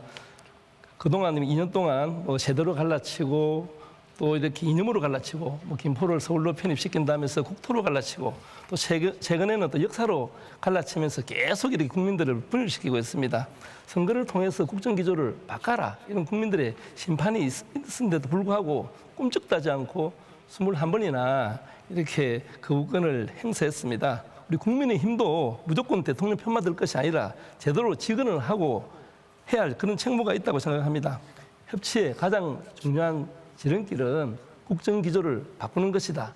그것이 길이다. 이렇게 말씀드리고 싶습니다. 네, 다음은 더불어민주당의 민병덕 전 정책위 수석 부의장 답변 들어보겠습니다. 예, 22대 국회 시작부터 부끄러운 기록을 남겼습니다. 여야 합의가 늦어져서 민주화 이후에 가장 늦게 지각 개원식을 하게 됐습니다. 그리고 윤석열 대통령은 그 개원식에 불참한 첫 번째 대통령이 되셨습니다. 국회 정상화가 먼저라면서 대통령의 꽉 막힌 불통 행보를 보여준 것입니다. 지금 협치의 핵심은 여야간이 아니라 국회와 대통령의 협치 실종, 이것이 문제라고 봅니다. 대통령의 거부권 행사, 국회 무시, 최소한의 원칙도 없는 것입니다. 여야 대표회담이 있지만은 이 여당의 대표가 대통령 앞에 서면 무한히 작아지는 건 아닙니까? 그러면 국민의힘하고 우리가 어떤 협치를 할 수 있겠습니까? 대통령 앞에만 서면 작아지는 그런 곳인데 우리나라에서 가장 힘센 사람은 윤석열 대통령입니다. 대통령이 협치에 나서지 않고 어떤 다른 협치도 있을 수 없습니다. 대통령을 먼저 국민의힘이 설득하셔야 된다고 봅니다. 예, 다음은 기본소득당의 신지혜 최고위원 답변해 주시죠. 네, 왜 협치가 실종됐는지 진단이 정확해야 처방도 제대로 할 수 있습니다. 지금 대한민국 정치에서 협치가 실종된 것이 야당과 국민의힘의 갈등 때문인가요? 아닙니다. 본질은 올해 총선에서 국민으로부터 엄중한 경고를 받은 윤석열 정권이 민의의 대변자인 국회를 전혀 존중하지 않는 겁니다. 야당과 국민을 반국가 세력이라 단정하고 적대하면서 반헌법적이고 반민주적으로 국정 운영하는데 협치가 가능하겠습니까? 대통령과 김건희 여사를 둘러싼 의혹 해소하고 친일적 행보 멈추고 민생을 살피라는 국민의 명령을 지금까지도 못 본 채 합니다. 그러면서 각종 민생 법안들의 거부권만 남발했습니다. 그렇게 협치를 살리는 첫 번째 단추는 묻지마 거부권을 뜯어 고치는 일일 수밖에 없습니다. 그리고 그보다 더 근본적인 대책은 윤석열 정권을 조기 종식시키는 것뿐입니다. 네, 다음은 국민의힘 박수민 국회의원 답변 들어볼까요? 예, 국민 여러분, 22대 국회가 개원되고 일하는 국회 모습을 보여드리지 못해서 정말 송구하고 죄송합니다. 저희 국민의힘은 지난 4월 10일 총선에서 뼈아픈 회초리를 맞고 최선을 다하고 있습니다. 그럼에도 불구하고 지금 현재 아쉽게도 저희는 소수당으로서 국회에서 저희 노력의 한계를 느끼고 있습니다. 근본 토론회를 통해서 꼭 좀 당부드리고 싶습니다. 지난 100일 동안 탄핵안이 7건 발의되었습니다. 특검법안 12건 발의하셨습니다. 그리고 인사청문회를 제외하고 정쟁용 청문회만 13번이 있었습니다. 이 모든 시간의 일정은 누가 짜신 건지 그 부분 꼭 좀 당부드리고 싶습니다. 정쟁은 있을 수 있습니다. 그러나 정쟁과 정책은 분리가 되어야 합니다. 정쟁이 있어도 국회는 일을 해야 합니다. 저희는 노력하겠습니다. 네, 사회민주당의 한창민 대표 답변 주시죠. 네, 지금 협치를 가로막고 있는 사람은 윤석열 대통령입니다. 그 원인을 제거하지 않으면 협치는 공연불이라고 생각을 합니다. 노란봉투법, 최혜병 특검법, 그다음에 민생지원회복금 관련돼 가지고 21번의 거부권을 행사했습니다. 본인이 위기에 놓인다고 생각하니까 헌법의 거부권을 그렇게 악용한 것입니다. 29번에 국민이 동의하지 않고 야당이 동의하지 않는 고위공직자를 임명했습니다. 그것도 가장 어울리지 않고 국가의 기관, 국가의 기능을 마비시키는 그런 사람들을 임명한 정부입니다. 이런 정부 아래서 어떤 국회 정상화가 있고 어떤 협치가 가능하겠습니다. 그래서 사회민주당은 강조를 합니다. 지금이라도 이런 원인을 제거하는 데서 협치가 시작돼야 되고 국민을 살리고 민생을 살리는 길로 나아가야 된다. 헌법에는 당연히 할 수 있는 탄핵 절차가 있습니다. 국회가 거기에 나서야 되는 것이 국민에 대한 도리라고 생각합니다. 예, 끝으로 개혁신당의 천하람 원내대표 답변해 주십시오. 예, 윤석열 대통령님이 좀 참 어떻게 보면 별나신 게 있는 것 같습니다. 그래서 많은 분들 뭐 문재인 대통령에다 말씀해 주셨는데 여당이 대통령을 설득해야 된다 하셨는데 설득되겠습니까? 지금까지 여당의 당대표 다 갈려나갔잖아요. 처음에 이준석 대표 할 때는 그때 우리가 이준석이 좀 별나서 그런가 했는데 아주 무던한 김기현 대표님도 또 갈려나가고 요즘은 본인과 평생을 같이 해온 한동훈 대표랑도 사이가 안 좋으신 걸 보니까 참 그 야당과의 협치를 논하기 전에 여당과의 협치부터 하셔야 되는 거 아닌가 하는 생각도 듭니다. 참 답이 없는 문제인데요.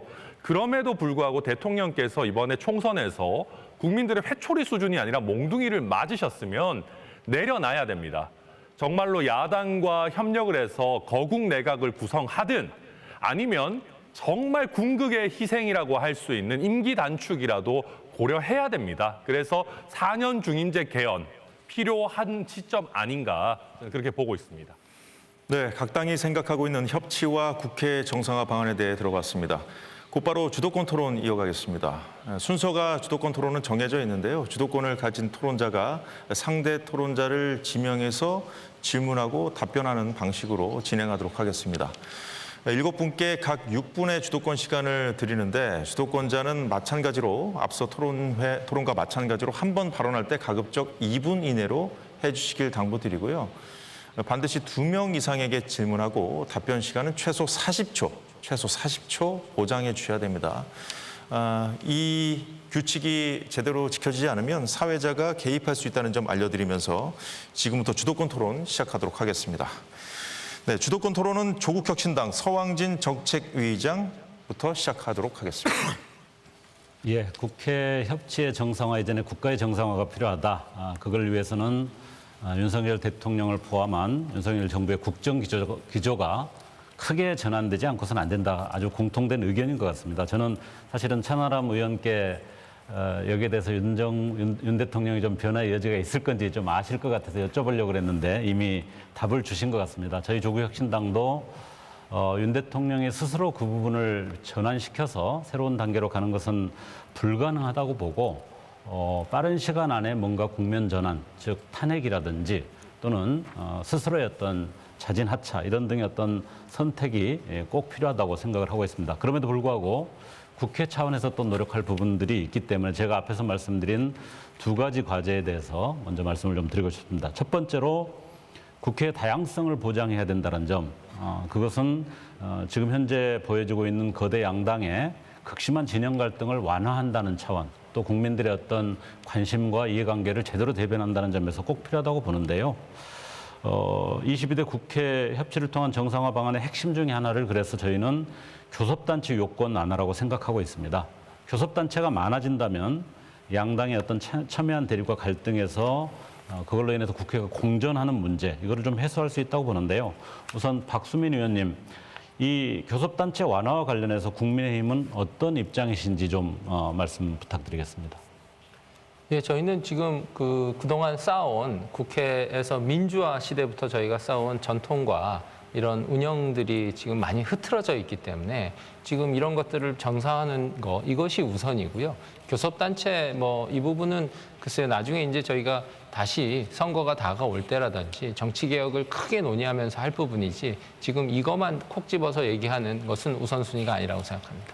예, 말씀하신 대로 이런 문제는 하나만 다룰 수 있는 문제는 저도 아니라고 생각하고 정치개혁 특위를 빨리 만들어서 선거가 다가오기 이전에 훨씬 이전에 충분히 논의하고 결정하는 과정을 밟아가야 된다고 생각합니다.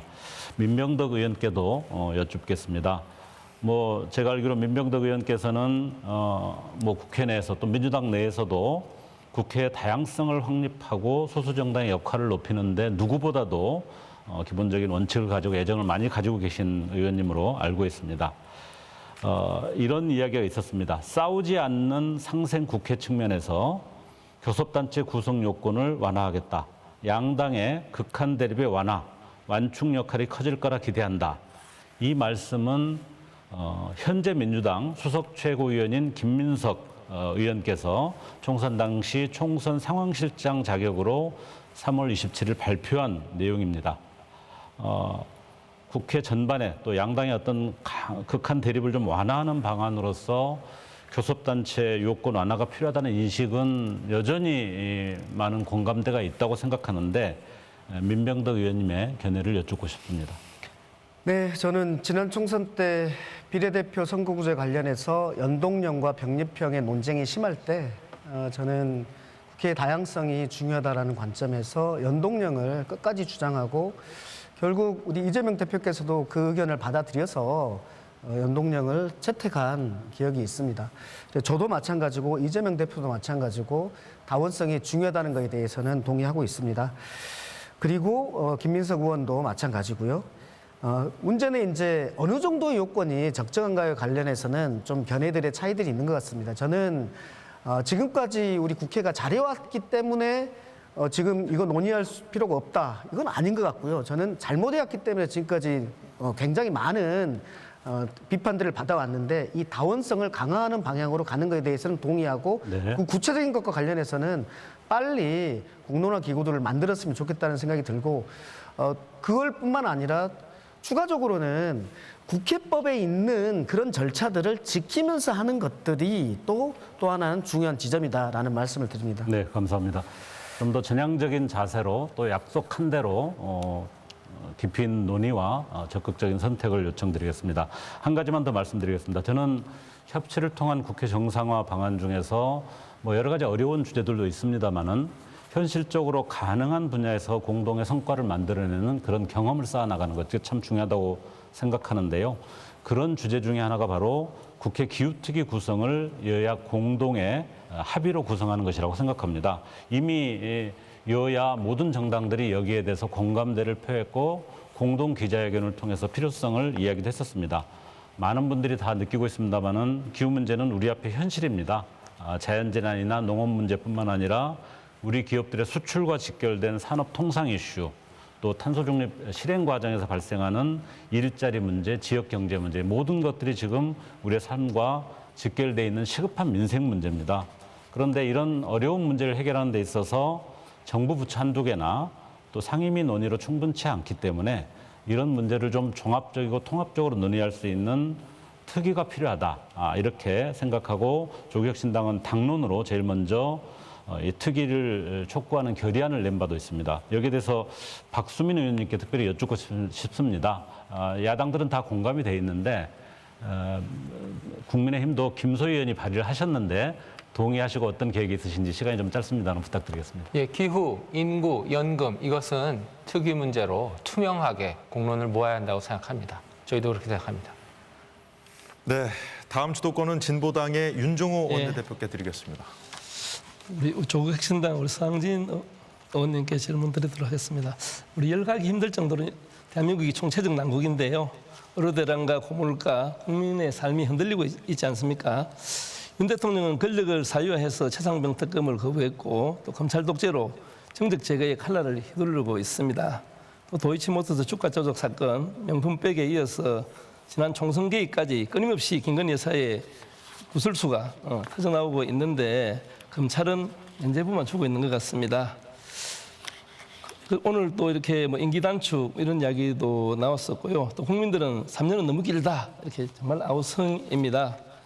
거기에 대해서 우리 조국혁신당에서는 우리 윤석열 대통령 좀 탄핵에 대해서 서서히 공론화되고 있는데 어떤 입장을 가지고 계십니까? 예, 저희는 지난 총선 시기부터 지금 정부가 가지고 있는 정책 기조나 또 아주 검찰 권력을 사적으로 활용해서 무도하게 정부를 운영하고 있는 것의 심각성을 지적했고 그 문제를 해결하기 위해서는 현 정부의 국정 기조를 전면적으로 바꾸든지 그것이 어렵다고 한다면은 대통령의 임기 단축까지도 포함한 특단의 조치가 필요하다는 점을 국민들 앞에 제기했고 또 저희들이 그걸 위해서 노력하겠다는 약속을 한 바도 있습니다. 총선 이후에도 그런 기조가 바뀌지 않고 있는데요. 저희들은 탄핵 추진위를 만들어서 하나하나 내용을 축적하고 국민들을 설득하는 그런 작업들을 진행하고 있다는 점을 말씀드립니다. 하여튼 뭐 우리 국민을 배신한 통치자는 당연히 단죄해야 된다 이런 것에 대한 말씀을 하신 것 같고요. 저도 동의를 하면서 우리 국민의힘 우리 박수민 의원에게도 좀 묻겠습니다. 이 윤석열 정부는 국민에게 공정과 상식의 기치를 내걸고 당선되었습니다. 하지만 우리 김건희 여사의 주가 조작 사건 또 양평고속도로 종점 변경 의혹, 명품백 어느 것 하나 공정과 상식이 지켜지고 있지 않습니다. 도대체 공무원 부인이 300만 원짜리 명품백을 받았는데 아무 문제가 없다. 어떻게 이렇게 할 수가 있습니까? 김건희 여사 문제를 처리하는 과정에 이런 것이 공정과 상식이 있다고 생각하는지 답변해 주시고 또 그리고 우리 김문수 노동부 장관과 또 김영섭 독립기념관장 등 일제강점기 조선선조의 국적이 일본인이다.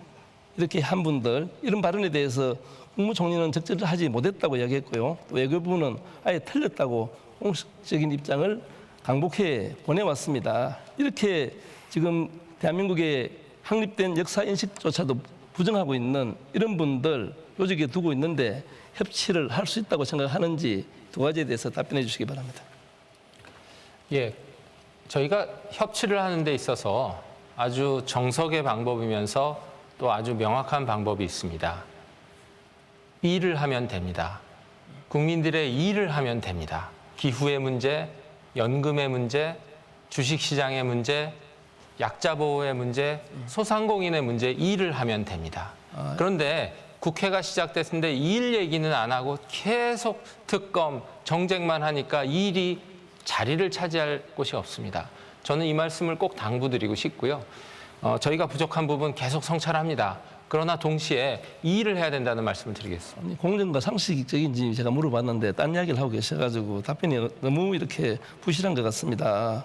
이런 역사인식 가진 분들하고 협치를 과연 할 수 있는가 이런 질문에 대해서 전혀 답변을 못 하시고 계시네요. 역사인식에 대해서는 특정 김문수 장관님 같은 경우 총리랑도 다른 발언을 하셨고 네. 있습니다. 저희도 다 인지를 하고 있습니다. 예, 그러나 그것을 100년 전에 친일 문제를 끌어들여서 다시 일하는 공간을 축소하고 친일 반일 논쟁을 확산시키는 것 저희는 이것을 경계합니다. 그건 확산시키는 것이 아니라 이분이 일을 못하게 더 만드는 거예요 오히려. 이런 것들을 정리하지 못하면 결국은 윤석열 정부에 부담이 되지 않습니까? 예, 제가 인사청문회와 예결위를 위해서 다 진행했는데 김문수 장관님이 먼저 선제적으로 자극적 발언하고 안 하셨습니다. 네. 계속 야당에서 친일 100년 전의 문제를 가지고 건국절이냐 광복절이냐 노동부 장관으로 오신 분께 노동에 대한 토론을 한 것이 아니었습니다. 그래서 지금 문제가 그 답변은 그 정도 하시고 네. 우리 김건희 여사 처리 문제에 대해서 공정과 상식적인지 이 부분에서 국민의 눈높이에 맞춰서 좀 답변해 주시기 바랍니다. 예, 저희도 계속 성찰하는데요. 사법의 문제가 있고 정책의 문제가 있다고 거듭 말씀을 드리겠습니다. 사법은 사법에 대해서 지금 특검법도 발의하시고 다 계시기 때문에 그것과 협치를 좀 구분해서 얘기를 해주셨으면 좋겠습니다. 예, 일단 우리 또 더불어민주당 우리 민명덕 의원님께도 좀 질문을 드리겠습니다.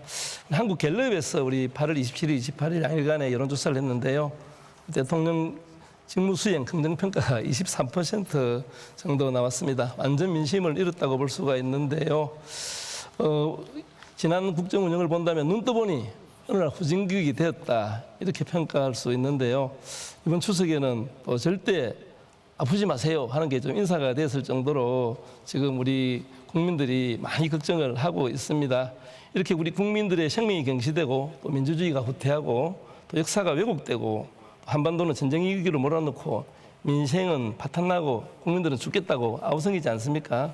좀 이런 것에 대해서 남은 2년 8개월 동안 우리 국정을 운영할 능력이 있을까에 대해서 우리 민주당 민 의원님께서 좀 답변해 주시기 바랍니다. 네, 답변 시간 40초 드리겠습니다. 하시죠. 네, 이번 총선의 민의는 윤석열 대통령의 국정 기조를 바꾸라는 것이었습니다. 근데 국정 기조를 바꾸지 않으시면 그러면은 국민의 뜻을 받든 저희가 강제로 국정기조를 바꾸도록 할 수밖에 없습니다. 그렇기 때문에 저희가 입에 탄핵이라는 말을 올리고 싶지 않지만 국정기조를 바꾸지 않고 국민을 이겨내려고 한다면 탄핵이든 또는 보수에서도 많은 분들이 원하고 있다고 생각합니다. 조기 종식을 통해서 임기의 조기 종식을 통해서 대한민국의 정상화를 빨리 만들어야 한다고 생각을 합니다. 네, 민병덕 의원이 다음 주도권 토론자에서 바로 이어가시면 되겠습니다. 예, 아까 우리 박수빈 의원님께서 너무나 좋은 말씀을 하셨습니다. 정쟁과 정책을 분리한다. 정쟁은 있어도 일은 해야 한다. 일을 하면 된다. 이렇게 말씀하셔서 저는 저랑 싱크로율이 100%다라는 말씀을 드립니다. 그래서 저희가 얼마 전에 여야 대표들이 모여서 여야 공통 공약에 대해서 협의기구를 만들자고 한 거 아닙니까? 그런데 그걸 파기하고 지금 나타나지 않는 쪽은 국민의힘입니다. 그 이유는 다른 어떤 것이 본인들의 뜻과 다르게 진행되었다는 것이죠. 그래서 싸울 것들은 싸우고 쟁점으로 남겨두고 쟁점이 아닌 것들은 빨리빨리 처리하자라는 것을 말씀드리는 겁니다. 그래서 제가 말씀드리는 것은 우리 국회법에 이렇게 돼 있습니다. 상임위는 월 2회 이상 열도록 돼 있고 법안 소위는 월 3회 이상 개회하도록 돼 있습니다. 그러면 그렇게 하면 됩니다. 그렇게 법대로 하면 되고 예외적으로 합의가 되어서 이번엔 열지 맙시다라고 하면 안 열면 됩니다. 그런데 국민의힘은 거꾸로 쟁점이 있으면은 열지 않은 쪽으로 가지 않습니까? 그래서 저는 이 국회법을 준수하는 것이 일하는 국회의 시작이다라고 생각하는데 어떻게 생각하십니까? 예, 전적으로 동의드리고요. 근데 저희가 그 원 구성 초기에 그 말씀하신 대로 협조를 드릴 수 없었던 게 민주주의 시대부터 확립돼 있었던 국회 전통이 있었습니다. 국회의장을 다수당이 맡으면 법사위원장은 소수당이 맡고 또 운영위원장은 정부 여당이 맡아서 이 상권 분리 속에서도 협업 체계를 강화하는 이 전통이 있었는데 그것을 민주당이 먼저 부인을 하셨고 그 전통을 얘기하시면 지금까지 대통령이 거부권을 이렇게 많이 한 적이 없습니다. 이것은 전통의 이배가 아닙니까? 저는 말씀드리고 싶은 게 이런 전통이든 관행이든 이런 것들에 있어서 우리의 관점들이 다를 때 그때 그것을 해결하는 것으로 법이라는 것을 만들어 놓은 거 아닙니까? 그래서 법을 지키면서 하자. 법의 예외를 할 때에는 합의를 두어야 되지 않느냐라고 말씀드리는 겁니다. 전적으로 동의하고요. 근데 법은 장치이고 법을 운영하는 것은 사람입니다. 저는 민주당이 이제 국회 운영 기조를 바꿔주신 것 같아서 너무 반갑고요. 이것은 일하는 국회, 일하는 정치로 가기 위해서 제안 주신 거라고 믿고 저희도 열심히 하겠습니다. 그 부분. 네. 국힘당이 상임위원장인 그런 곳에서의 법안 소위도 신속하게 될 수 있기를 바란다는 측면에서 말씀을 드렸습니다. 전혀 그러고 있지 않아서요. 천하람 대표님한테 여쭤보겠습니다. 우리 입법조사처에서요. 그 대통령 거부권과 관련해서 대통령 본인의 이해 충돌이 있는 사안에 대해서 거부권 행사하는 것은 문제가 있다라는 것, 그리고 그 법안에 대해서 적극적으로 대통령이 개입해가지고 이것을 거부권을 행사하는 것, 소극적 방어가 아니라 적극적 개입을 하면은 행정권이 입법권까지 동시에 갖게 되는 점을 지적을 했습니다. 이 부분에 대해서 어떻게 생각하시는지 여쭙습니다. 예, 아마 이제 김건희 여사 특검법을 더 염두에 두고 말씀하신 것 같습니다. 제가 이해하기로는. 그러니까 이게 그런 겁니다. 그러니까 법적인 문제는 굉장히 엄격하게 되겠죠. 그런데 사실 대통령에 관한 문제다 보니까 이제 대통령이 헌법의 한계를 넘어선 거부권을 쓴다고 해서 이걸 직접적으로 그러면 어떻게 규제하고 제지할 수 있을까는 매우 어려운 문제입니다. 그러나 저는 국민께서 심판하실 거라고 생각합니다. 궁극적으로는. 그렇지 않습니까? 사실은 공정과 맞습니다. 상식을 앞세워서 집권하신 분이 본인의 부인에 관한, 배우자에 관한 문제를 숨기기 위해서 헌법상 거부권을 쓴다? 이건 공정과 상식을 완전히 배신한 거죠. 맞습니다. 거부권 행사에 대해서 지금 이거 헌법상의 권리인데 거기에 대한 제한 규정들이 없다는 것 때문에 조자령 흑갈스듣기 쓰고 있는데요. 거기에 관련해서 전통과 상식이라는 것이 있고 헌법 내재적 한계가 있다라는 말씀을 드리고 거기에 대해서 이제 국민의힘에서도 좀 달리 생각하셔야 된다는 말씀을 드리고요. 제가 마지막으로 한 말씀 더 드리고 싶은데 우리가 하려고 하는 목표가 뭡니까? 민생 잘 살리려고 하는 거 아닙니까? 그래서 민생을 잘 살리기 위해서 우리가 토론을 하더라도 대정요법인 것들도 해야 되지만 또 근본적인 것들도 해야 한다고 생각을 합니다. 지금 저는 이런 의문이 있습니다. 우리의 기술이 너무나 고도화됐고 생산력이 굉장히 높아졌습니다. 그러면 인간은 적게 일하고 많은 여가를 누려야 됩니다. 더 행복해져야 됩니다. 그런데 우리나라는 출생률이 가장 낮습니다. 그리고 자살률이 가장 높습니다. 왜 이렇게 불행해졌습니까? 그 원인에 대해서 저희 정치하는 사람들이 생각해 봐야 되고, 여기에서 옛날 반달리즘처럼 기계가 잘못한 것입니까? 기술이 고도화된 게 잘못입니까? 아닙니다. 고도화된 생산력을 잘 분배하지 못했기 때문에, 잘 분배하면 천국, 잘 분배하지 못하면 지옥으로 가는 거라고 생각합니다. 정치는 한 사회에서 이수원 가치의 권위적 배분이라고 합니다. 정치의 기능, 배분 기능을 잘못하기 때문이라고 생각하는데, 그 배분과 관련된 근본 문제들이 아까 제가 말씀드렸던 기업의 거버넌스에 관련된 문제들이고, 그리고 갑을 관계에 있어서 을들이 협상권을 높여서 그 사업 분야에서의 정당한 정의로운 이익이 정당하게 분배되게 하는 것, 이런 것들이 핵심적인 것이라고 생각을 합니다. 그래서 저는 여기 기왕이 정책 때문에 오셨기 때문에 우리나라의 근본 문제들에 대해서, 즉 사회 경제적 근본 문제, 특히 분배 문제에 대해서 우리가 논의기구를 좀 더 자주 갖자, 정책 디베이트를 갖자라는 제안을 드립니다. 네, 지금부터는 기본소득당의 신지혜 최고위원이 주도권 갖고 토론 이어가 주시기 바랍니다. 네, 국민의힘 박수민 의원께 물어보도록 하겠습니다. 우선 앞서 질문에서 100년 전의 일을 가지고 와서 일을 못하게 한다라는 말씀하셨는데요. 역사 왜곡 인식을 갖고 있지 않은 사람을 제외하면 윤석열 정부에서는 일할 사람이 없습니까? 국민과 그리고 국가의 정체성 그리고 정통성과 굉장히 연관이 있는 그런 질문에 대해서 트집 잡듯이 이 야당이 하고 있다라는 인식에 우선은 유감을 표하고 싶고요. 일을 하면 된다라고도 말씀하셨습니다. 지금 협치 실종의 핵심은 저는 일을 하려고 국회에서 입법을 해도 막무가내식으로 거부권을 행사하고 있는 대통령 때문이라고 생각하는데요. 거부권 신기록 갱신 중입니다. 그래서 제가 지금 이 국면이 너무 답답해가지고 국민의힘이 야당일 때는 어떻게 했었는지 찾아봤는데요. 2003년에 국민의힘 전신인 한나라당은 당시 노무현 대통령이 대북 송금 특검법 관련해서 거부권 행사하면 대통령 탄핵 소추까지 검토하겠다고 해서 파문을 일으켰었고요. 2018년 자유한국당은 야당인 자신들이 추진하는 드루킹 특검에 대해서 당시 문재인 대통령과 민주당이 조건 없이 받아들이지 않으면 국회를 보이콧하고 장외투쟁까지 하겠다라고 했었습니다.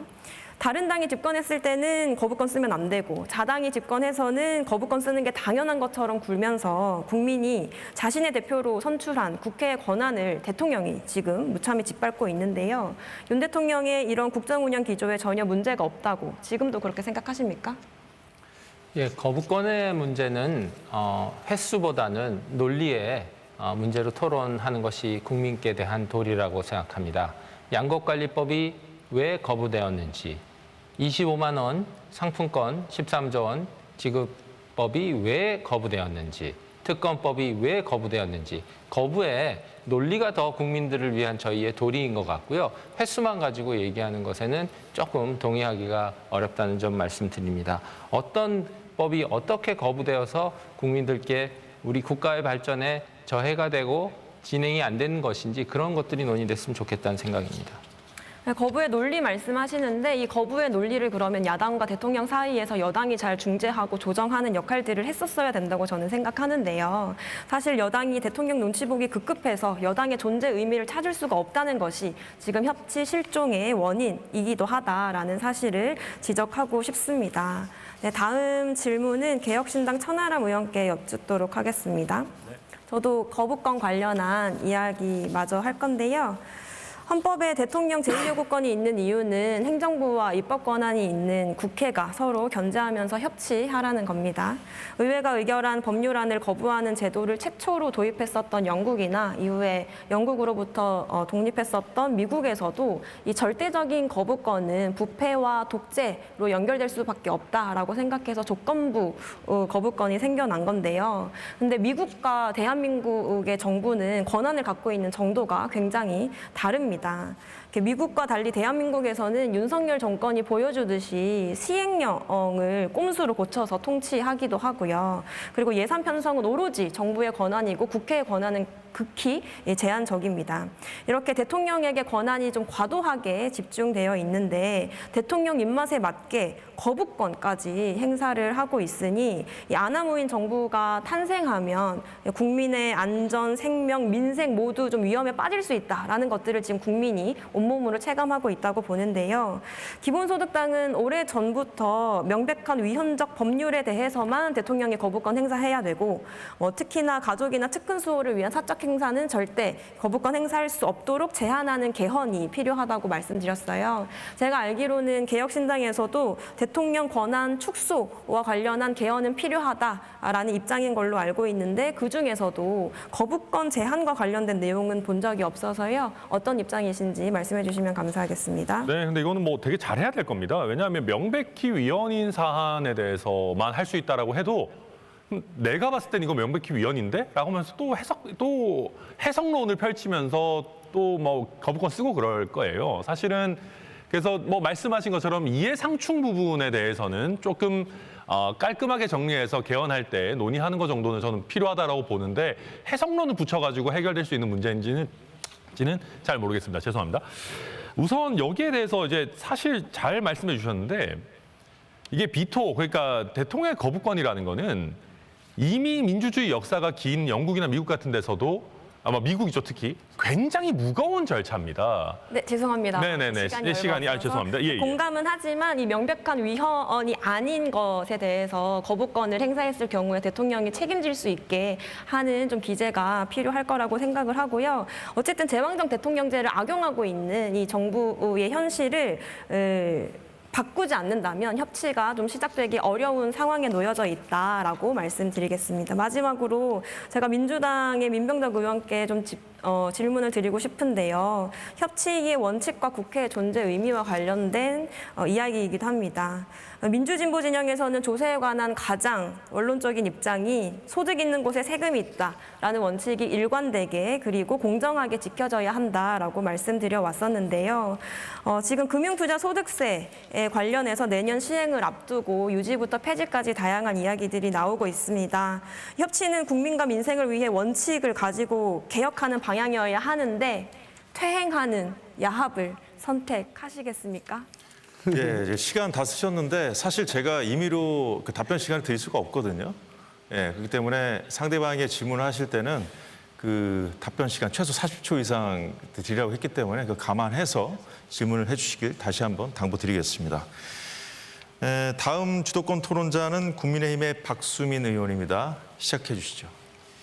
예, 국민 여러분, 이제 가을 정기국회가 시작되었습니다. 내년도 살림을 준비하고 또 올해를 정리하는, 정산하는 아주 중요한 일하는 시기입니다. 그래서 저희는 협치를 통해서 국민들께 민생과 미래 두 가지 화두 속에서 일을 하고 있습니다. 해서 저희가 이제 여야가 이렇게 협치를 잘하려면 서로 생각하는 우선순위가 잘 맞아야 될 것 같은데요. 먼저 개혁신당의 천하람 의원께 질문 드려보고 싶습니다. 가을 정기국회 우선순위는 어떻게 보시는지요? 뭐 사실 저희 가을 정기국회에서 의료대란 부분 아까 이제 굉장히 많이 말씀드렸습니다. 일단 이 부분에 대해서 국민들의 두려움을 없애는 게 최우선이라고 할 것이고요. 그 다음에 사실은 지금 이제 곧 예산을 처리해야 되는 시즌들이 오는데 결국 이제 복지 분야에 있어가지고 정말 효율적이면서 제대로 된 논의가 이루어지도록 할 것이냐. 그 외에 뭐 오늘 여러분들 많이 다루셨지만은 연금이라든지 정치개혁이라든지 이런 부분들도 늦지 않게 또 기후특위라든지 시작해야 된다. 특히 저는 정개특위나 개헌특위 같은 부분도 임박하면 오히려 논의가 어려워지기 때문에 조금 시기적으로 여유가 있을 때 제대로 된 토론을 개시하는 것이 굉장히 중요하다. 그렇게 보고 있습니다. 감사합니다. 동일한 질문 민주당의 민 의원님께 드리고 싶습니다. 가을 정기국회 우선순위에 대해서 어떻게 생각하시는지. 가장 급한 게 생명의 문제이기 때문에 의료 대란이라는 거에 대해서 동의하고요. 두 번째는 지금 소상공인들이 극히 어렵습니다. 20% 정도가 폐업 위기에 몰려 있고 부채가 극히 어렵습니다. 지난 코로나 때 이 부채가 다른 나라는 현금을 지원해서 해결했는데 우리나라는 대출을 통해서 해결했습니다. 그 대출이 지금 만기에 돌아온 거거든요. 그래서 그것을 연장하다는 것을 저희가 하고 있는 거고, 그리고 그분들을 위해서 민생회복지원금이라는 소비 진작과 매출 신장이라는 것들을 하자고 하는 겁니다. 저는 그래서 소상공인 부분도 매우 급하다라고 생각을 하고 있습니다. 예, 감사합니다. 예, 의료대란, 그다음에 소상공인, 그다음에 복지, 연금, 그리고 천하람 의원께서 정개특위 이런 정도 키워드를 주셨는데요. 뭐 이런 범위는 저희 국민의힘이 생각하고 있는 우선순위와 전혀 다르지 않습니다. 저는 국회 시간을, 가을 정기국회 시간을 이런 화두 속에서, 이런 법안과 이런 대책 속에서 충실히 채워드려 가는 것이 국민에 대한 저희의 도리라고 생각하고요. 그런데 지금 저희가 토론하면서 보듯이 이런 우선순위는 저희가 선제적으로 나오지 않고 계속 특검, 거부권, 임기 단축, 개헌, 탄핵 이런 얘기들로, 이런 단어들로 저희가 시간을 채우는 것은 저는 지양돼야 한다, 이런 말씀 드리고 싶고요. 특히 강조드리고 싶은 점은 앞으로 2년간이 선거가 없이 저희가 정책과 민생과 미래를 위한 일에 집중할 수 있는 시기입니다. 이런 부분 꼭 좀 강조드리고 싶고요. 민병덕 의원님께 다시 한번 질문드리고 싶습니다. 그래서 그러면 이제 앞으로 민주당에서는 제가 아까 국회 운영 기조에 대해서 좀 여쭸는데요. 이제 특검이나 뭐 이런, 또 요즘은 최근 계엄 얘기까지 하시고, 그리고 이제 그동안 저희가 걱정하는 것은 민주당에서 그렇게 최고위원회나 그런 단어가 나오면 이게 또 외부로 확산이 돼서 또 다시 정책의 시간을 축소시키고 했던 것들 좀 우려하는데, 국회 운영 기조는 조금 선회하신 건지 질문 좀 드려보고 싶습니다. 민생이 핵심이라는 것에 대해서는 누차 말씀드렸고요. 그것을 위해서 저희 1호 법안도, 2호 법안도 민생회복지원금 그리고 소상공인 장기대출 연장이라는 것을 말씀드리고요. 그럼에도 불구하고 대통령께서 국정기조를, 검찰권 행사를 가지고 여기저기를 다 정치를 하려고 하는 그 태도를 버리지 않고 있다는 것에 대해서는 그것을 국힘에서 좀 인정해 주셔야 됩니다. 대통령의 국정기조, 정치 스타일이 바뀌지 않는 한에 있어서는 우리의 민생과 관련된 것들과 대통령의 탄압으로부터의 우리의 방어, 이거는 두 가지 동시에 갈 수밖에 없는 것이다라는 말씀을 드립니다. 알겠습니다. 그 세수 부족에 대해서 조금 더 코멘트를 드리겠습니다. 개혁신당 천하람 의원님께 질문 드리겠습니다. 제가 말씀드렸듯이 현 정부는 소득세율을 깎은 바가 없습니다. 부가세율도 낮춘 바가 없습니다. 그러나 소득세, 부가세, 법인세가 골고루 들어오지 않아서 세수 결손이 일어났습니다. 이것이 부자감세의 결과라고 생각하시는지 질문 드리고 싶습니다. 그러니까 이제 말씀하신 것처럼 그 세수 또 세목에 따라서 영향이 없는 부분들도 분명히 있을 겁니다. 그러나 이제 많은 국민들께서 그런 부분 느끼고 계실 거예요. 그러니까 이제 어떤 정말 긴축을 해야 되고 허리띠를 졸라매야 된다라고 느끼는데, 왜 또 너무 이제 감세 부분을, 또 종합부동세 같은, 부동산세 같은 부분도 지방교부세 문제가 제대로 정리되지 않은 상황에서 온전하지 않은 감세안들을 여당이나 정부가 좀 툭툭 던지듯이 하느냐에 대한 불안감들이 있으실 거라고 보고요. 특히나 이제 뭐 예를 들면 대통령실을 용산으로 이전하는 과정에서 원래 생각했던 금액보다 너무 많은 금액들이 지출되고 이런 것들 보면서, 아니 긴축이라고 하면서 왜 우리한테는 허리띠 졸라매라고 하고 정작 대통령과 여당, 정부는 일관된 자세를 보여주지 않느냐. 그런 점에서 오는 저는 심리적인 상대적 박탈감은 생각보다 굉장히 무거운 문제다. 여당에서 이걸 단순히 구체적으로 뭐 이런 세목은 줄지 않았습니다. 내년에 뭐 반도체 사이클. 죄송합니다. 국민의힘 박수민 의원의 주도권 토론까지 잘 봤고요. 다음 주도권은 사회민주당 한창민 대표에게 드리겠습니다.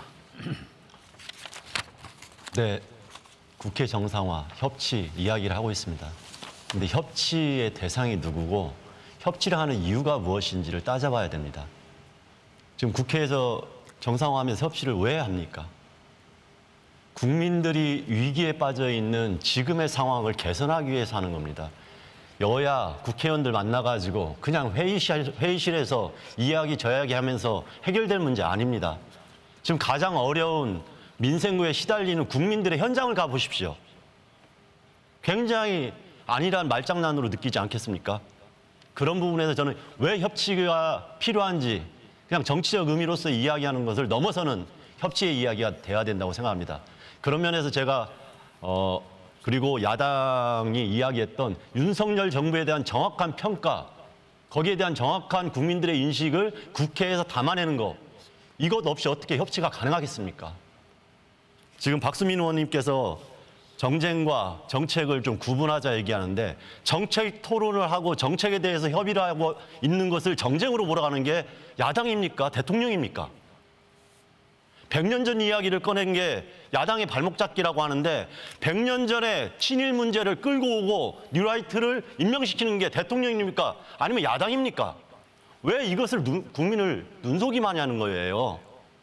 그래놓고 소수 약자 이야기하고 약자 복지 얘기하는데 약자 복지 이야기하고 2년 동안 우리 노인 복지, 사망률, 저출생, 그다음에 중소상공인, 노동자 문제 해결됐습니까? 더 나아졌습니까?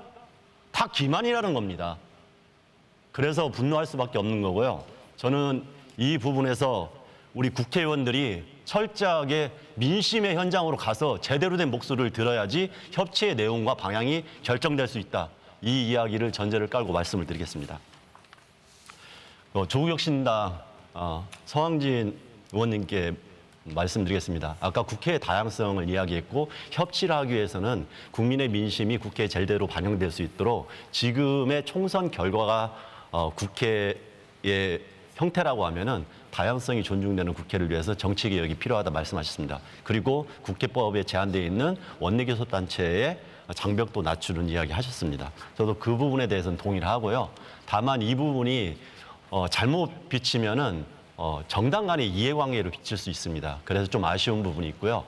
오히려 정치개혁이 정치를 바꾸고 국회를 바꾸고 국민들의 삶을 정하는 모든 민생정책으로서 나아간다고 이렇게 생각하고 정치개혁이 단순하게 민생 문제와 구분되지 않고 민생을 위해서 정치개혁을 한다는 것을 명확하게 제시하고 정치개혁 입법 정치개혁 4법, 국회법, 선거법, 정당법, 정치자금법 모든 국회의원 몇 명을 위한 이 정치관계법을 함께 정개특위에서 논의하자 이렇게 강하게 이야기를 하면서 국회법 안에 민심을 대변하지 못하는 원내교섭단체의 이런 문제도 같이 해결하자 이렇게 크게 좀 던졌으면 좋았겠다 이 말씀을 드리고 싶습니다. 그래야지 지금 7당이 있는 국회가 온전하게 보호가 된다.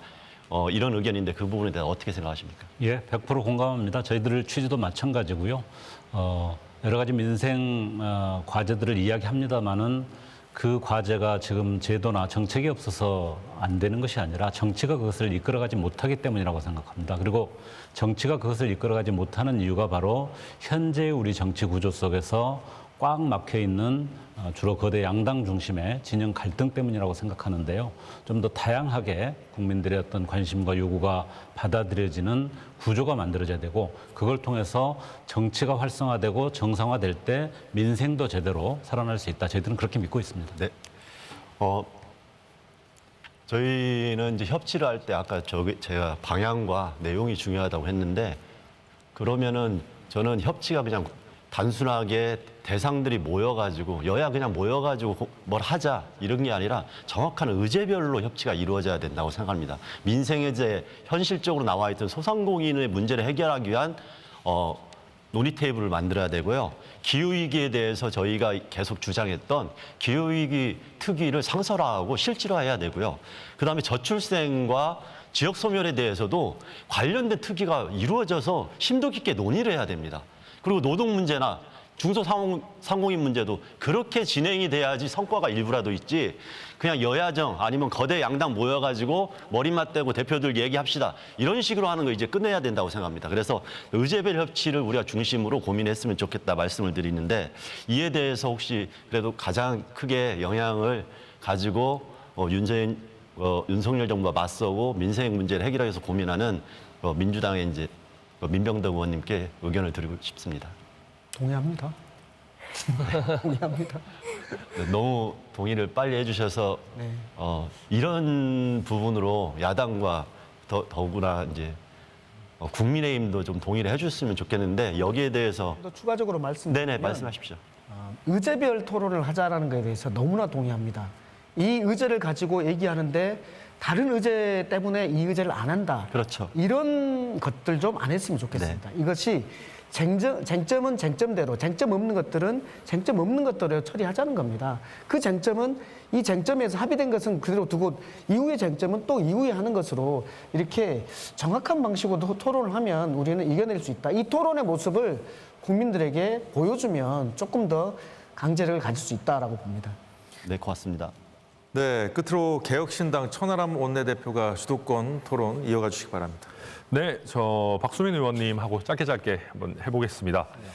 그 지금 여당을 대표하는 사람이 누굽니까? 뭐 저희 당 지도부죠.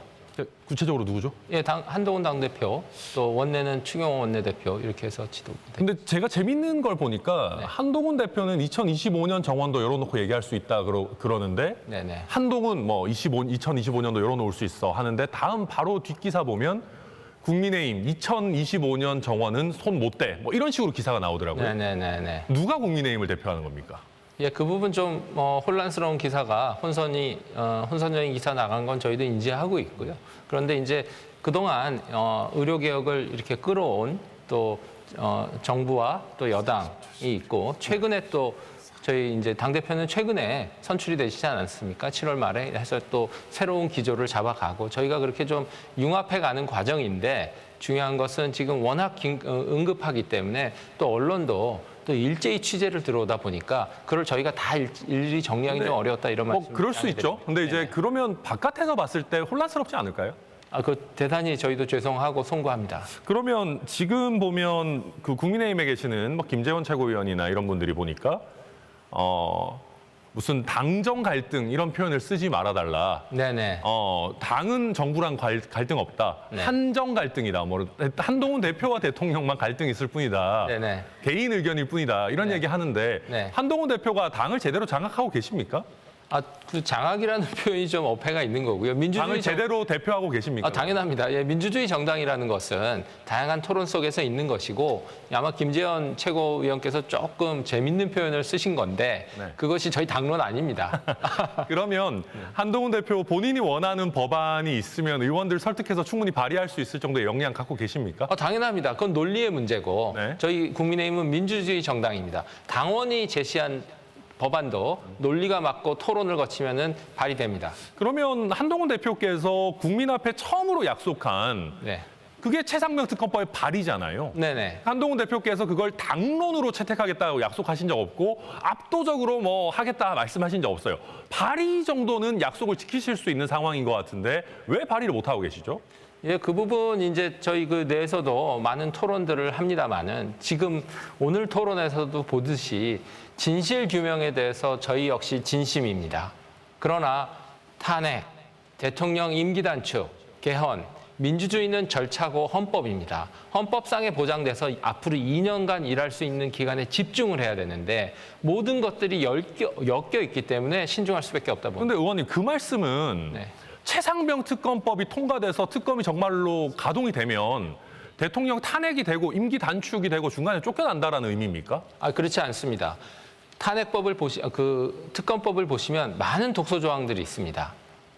언론 브리핑이라든지 네. 그리고 특검자를 또 비토한다든지 야당에서 끝없이 비토할 수 있다든지 그것을 저희가 신뢰하기 어렵습니다. 다 좋습니다. 그러면 그런 부분 독소 조항들을 다 빼고 대법원장이 추천하고 언론 브리핑도 뭐 일정 부분 제한하는 내용의 진실 규명을 위한 한동훈 안, 국민의힘 안은 도대체 어디 있습니까? 그거는 토론할 수 있습니다. 저희 내부에서 충분히 토론할 수 있고요. 그런데 지금 현재 그런 것들이 전제가 안 됐다는 점을 먼저 말씀드리고요. 그리고 이 순간에도 공수처는 수사를 하고 있습니다. 진실 규명은 진행이 되고 있습니다. 그러니까 뭐 그게 이제 약간 그게 대통령 입장 아니셨어요? 그러니까 대통령이 공수처 수사 보고 판단하자라는 입장이셨죠? 대통령의 입장이면서 정상적인 정석의 국정 운영은 특검은 예외이고 근데 그게 기존에 잠시만요. 공수처와 근데 한동훈 검찰이 대표는 말이 바뀐 거잖아요. 한동훈 대표는 공수처 수사와 상관없이 제3자 추천에 특검법 발의하겠다라고 국민 앞에 약속했던 거 아닙니까? 왜 슬그머니 말을 바꿉니까? 이 말을 바꾸는 게 한동훈 대표의 뜻입니까? 아니면 한동훈 대표는 약간 바지사장 취급하고 국민의힘의 여러 의원들이 슬그머니 바꾸도록 그냥 푸시하고 계시는 겁니까? 아니 뭐 약간 그렇게 재밌는 표현들을 하실 수 있고 충분히 그렇게 보실 수 있다고 생각합니다. 그러나 한동훈 대표는 저희 국민의힘의 공당의 대표이고 당 대표로서 내부 토론 또 당대표 이후에 파악한 여러 가지 상황에 대한 복합 고려를 신중히 해야 되는 책임 있는 자리이고 그런 과정을 거치고 있다고 설명드리겠습니다. 예, 과정을 계속해서 거치면서 끌려다니시고 점점 한동훈 대표는 대선 주자에서 멀어지고 계시는 것 같습니다. 뭐 저희 당도 코가 석자니까 뭐 남을 평가할 건 아닙니다만은 민명덕 의원님 짧게 계엄령 이런 거 꼭 해야 됩니까? 그러니까 제가 봤을 때는 국민의힘이나 윤석열 대통령이 잘못하고 누가 봐도 뚜렷하게 명백하게 실체가 있는 거 가지고 때려도 때릴 게 천진데 왜 뭐 이런 거 약간 해가지고 국민의힘에서 반격하거나 중도층이 봤을 때 실체가 아직 드러나지 않은 거 가지고 공세하냐 이런 빌미 꼭 줘야 됩니까? 네, 동의합니다. 좀 더 집중하자라는 이런 말씀이시죠? 예. 네. 네, 시간 이 정도로 그냥 끝내겠습니다. 예, 30초 남았는데 그냥 끝낼까요? 아, 마지막 조금 써도 될까요? 네, 그러시죠. 예. 정치와 정쟁을 분리하자. 좋은 말씀이죠. 정책을 분리하자. 그런데요. 우리 장병이 희생된 부분의 진실 규명을 안 하는 거 우리 안보와 직결된 문제 아닙니까? 이게 정책에 관한 문제입니다. 그리고 김건희 여사 명품백 받으신 거요. 우리 공무원의 부정부패에 관한 아주 잘못된 선례 남기는 겁니다. 이거 정책입니다. 야당이 얘기하는 거 다 정쟁이다, 뭐 탄핵이다라고만 얘기하지 마시고 네, 국민들의 시간 목소리를 좀 네, 시간이 다 됐네요. 예. 네, 7분의 주도권 토론까지 모두 끝났습니다. 마지막으로 오늘 토론회에서 각자 미처 못다한 말씀도 있었을 거고 또 이 부분은 내가 좀 더 강조해야 되겠다 하는 부분도 있으실 텐데 그래서 마무리 발언 기회 드리겠습니다. 발언 시간은 40초씩입니다. 마무리 발언은 진보당의 윤종호 원내대표부터 가보겠습니다. 예. 존경하는 국민 여러분, 우리 정치의 가장 기본은 국민의 생명과 안전을 지키는 것이라고 생각합니다. 그리고 국민의 삶을 지키는 것입니다. 하지만 윤석열 정부에서는 이태원 참사, 오송 참사, 세상병 사건에서 보듯이 국민이 아파할 때 함께 아파할 줄 모르는 정권인 것 같아요.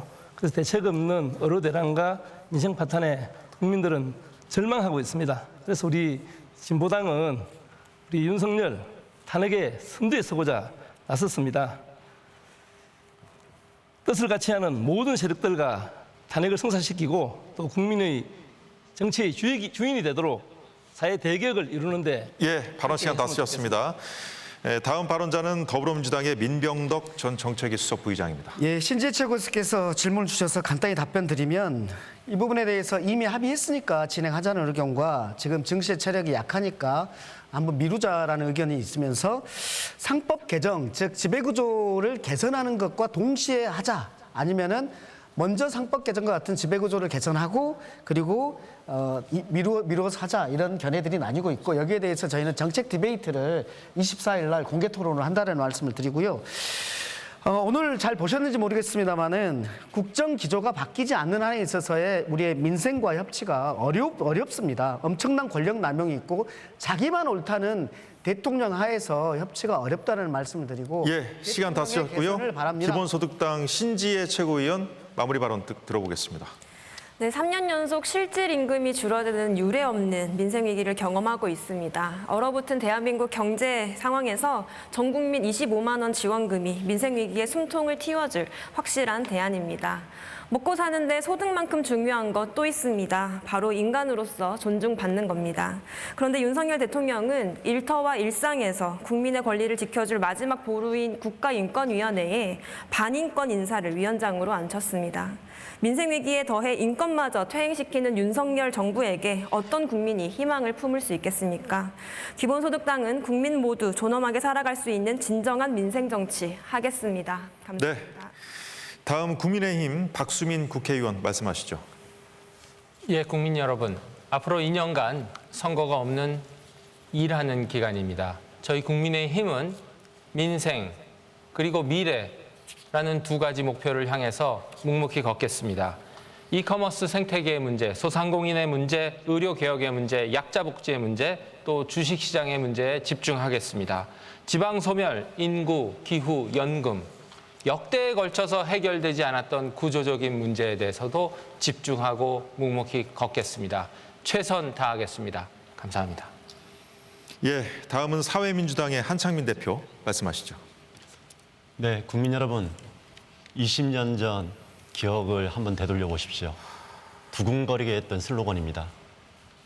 부자에게 세금을, 서민에게 복지를.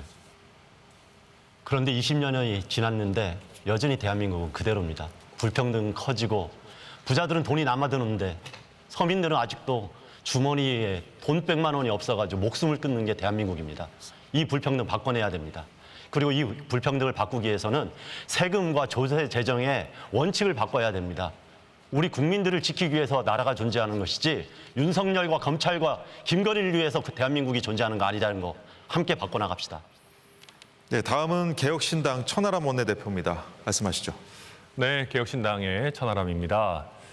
저희가 미래를 대비하고 민생을 이야기하고 과학기술을 이야기하고 싶습니다. 그런데 그 이전에 한장병의 죽음의 진실이 규명되지 않고 우리 사회가 어렵사리 쌓아놓은 공직자의 윤리 기준들이 무너지는, 기초가 무너지는 일이 있다 보니까 우리 사회가 앞으로 나아가기보다는 뒤로 가는 일이 반복되고 있습니다.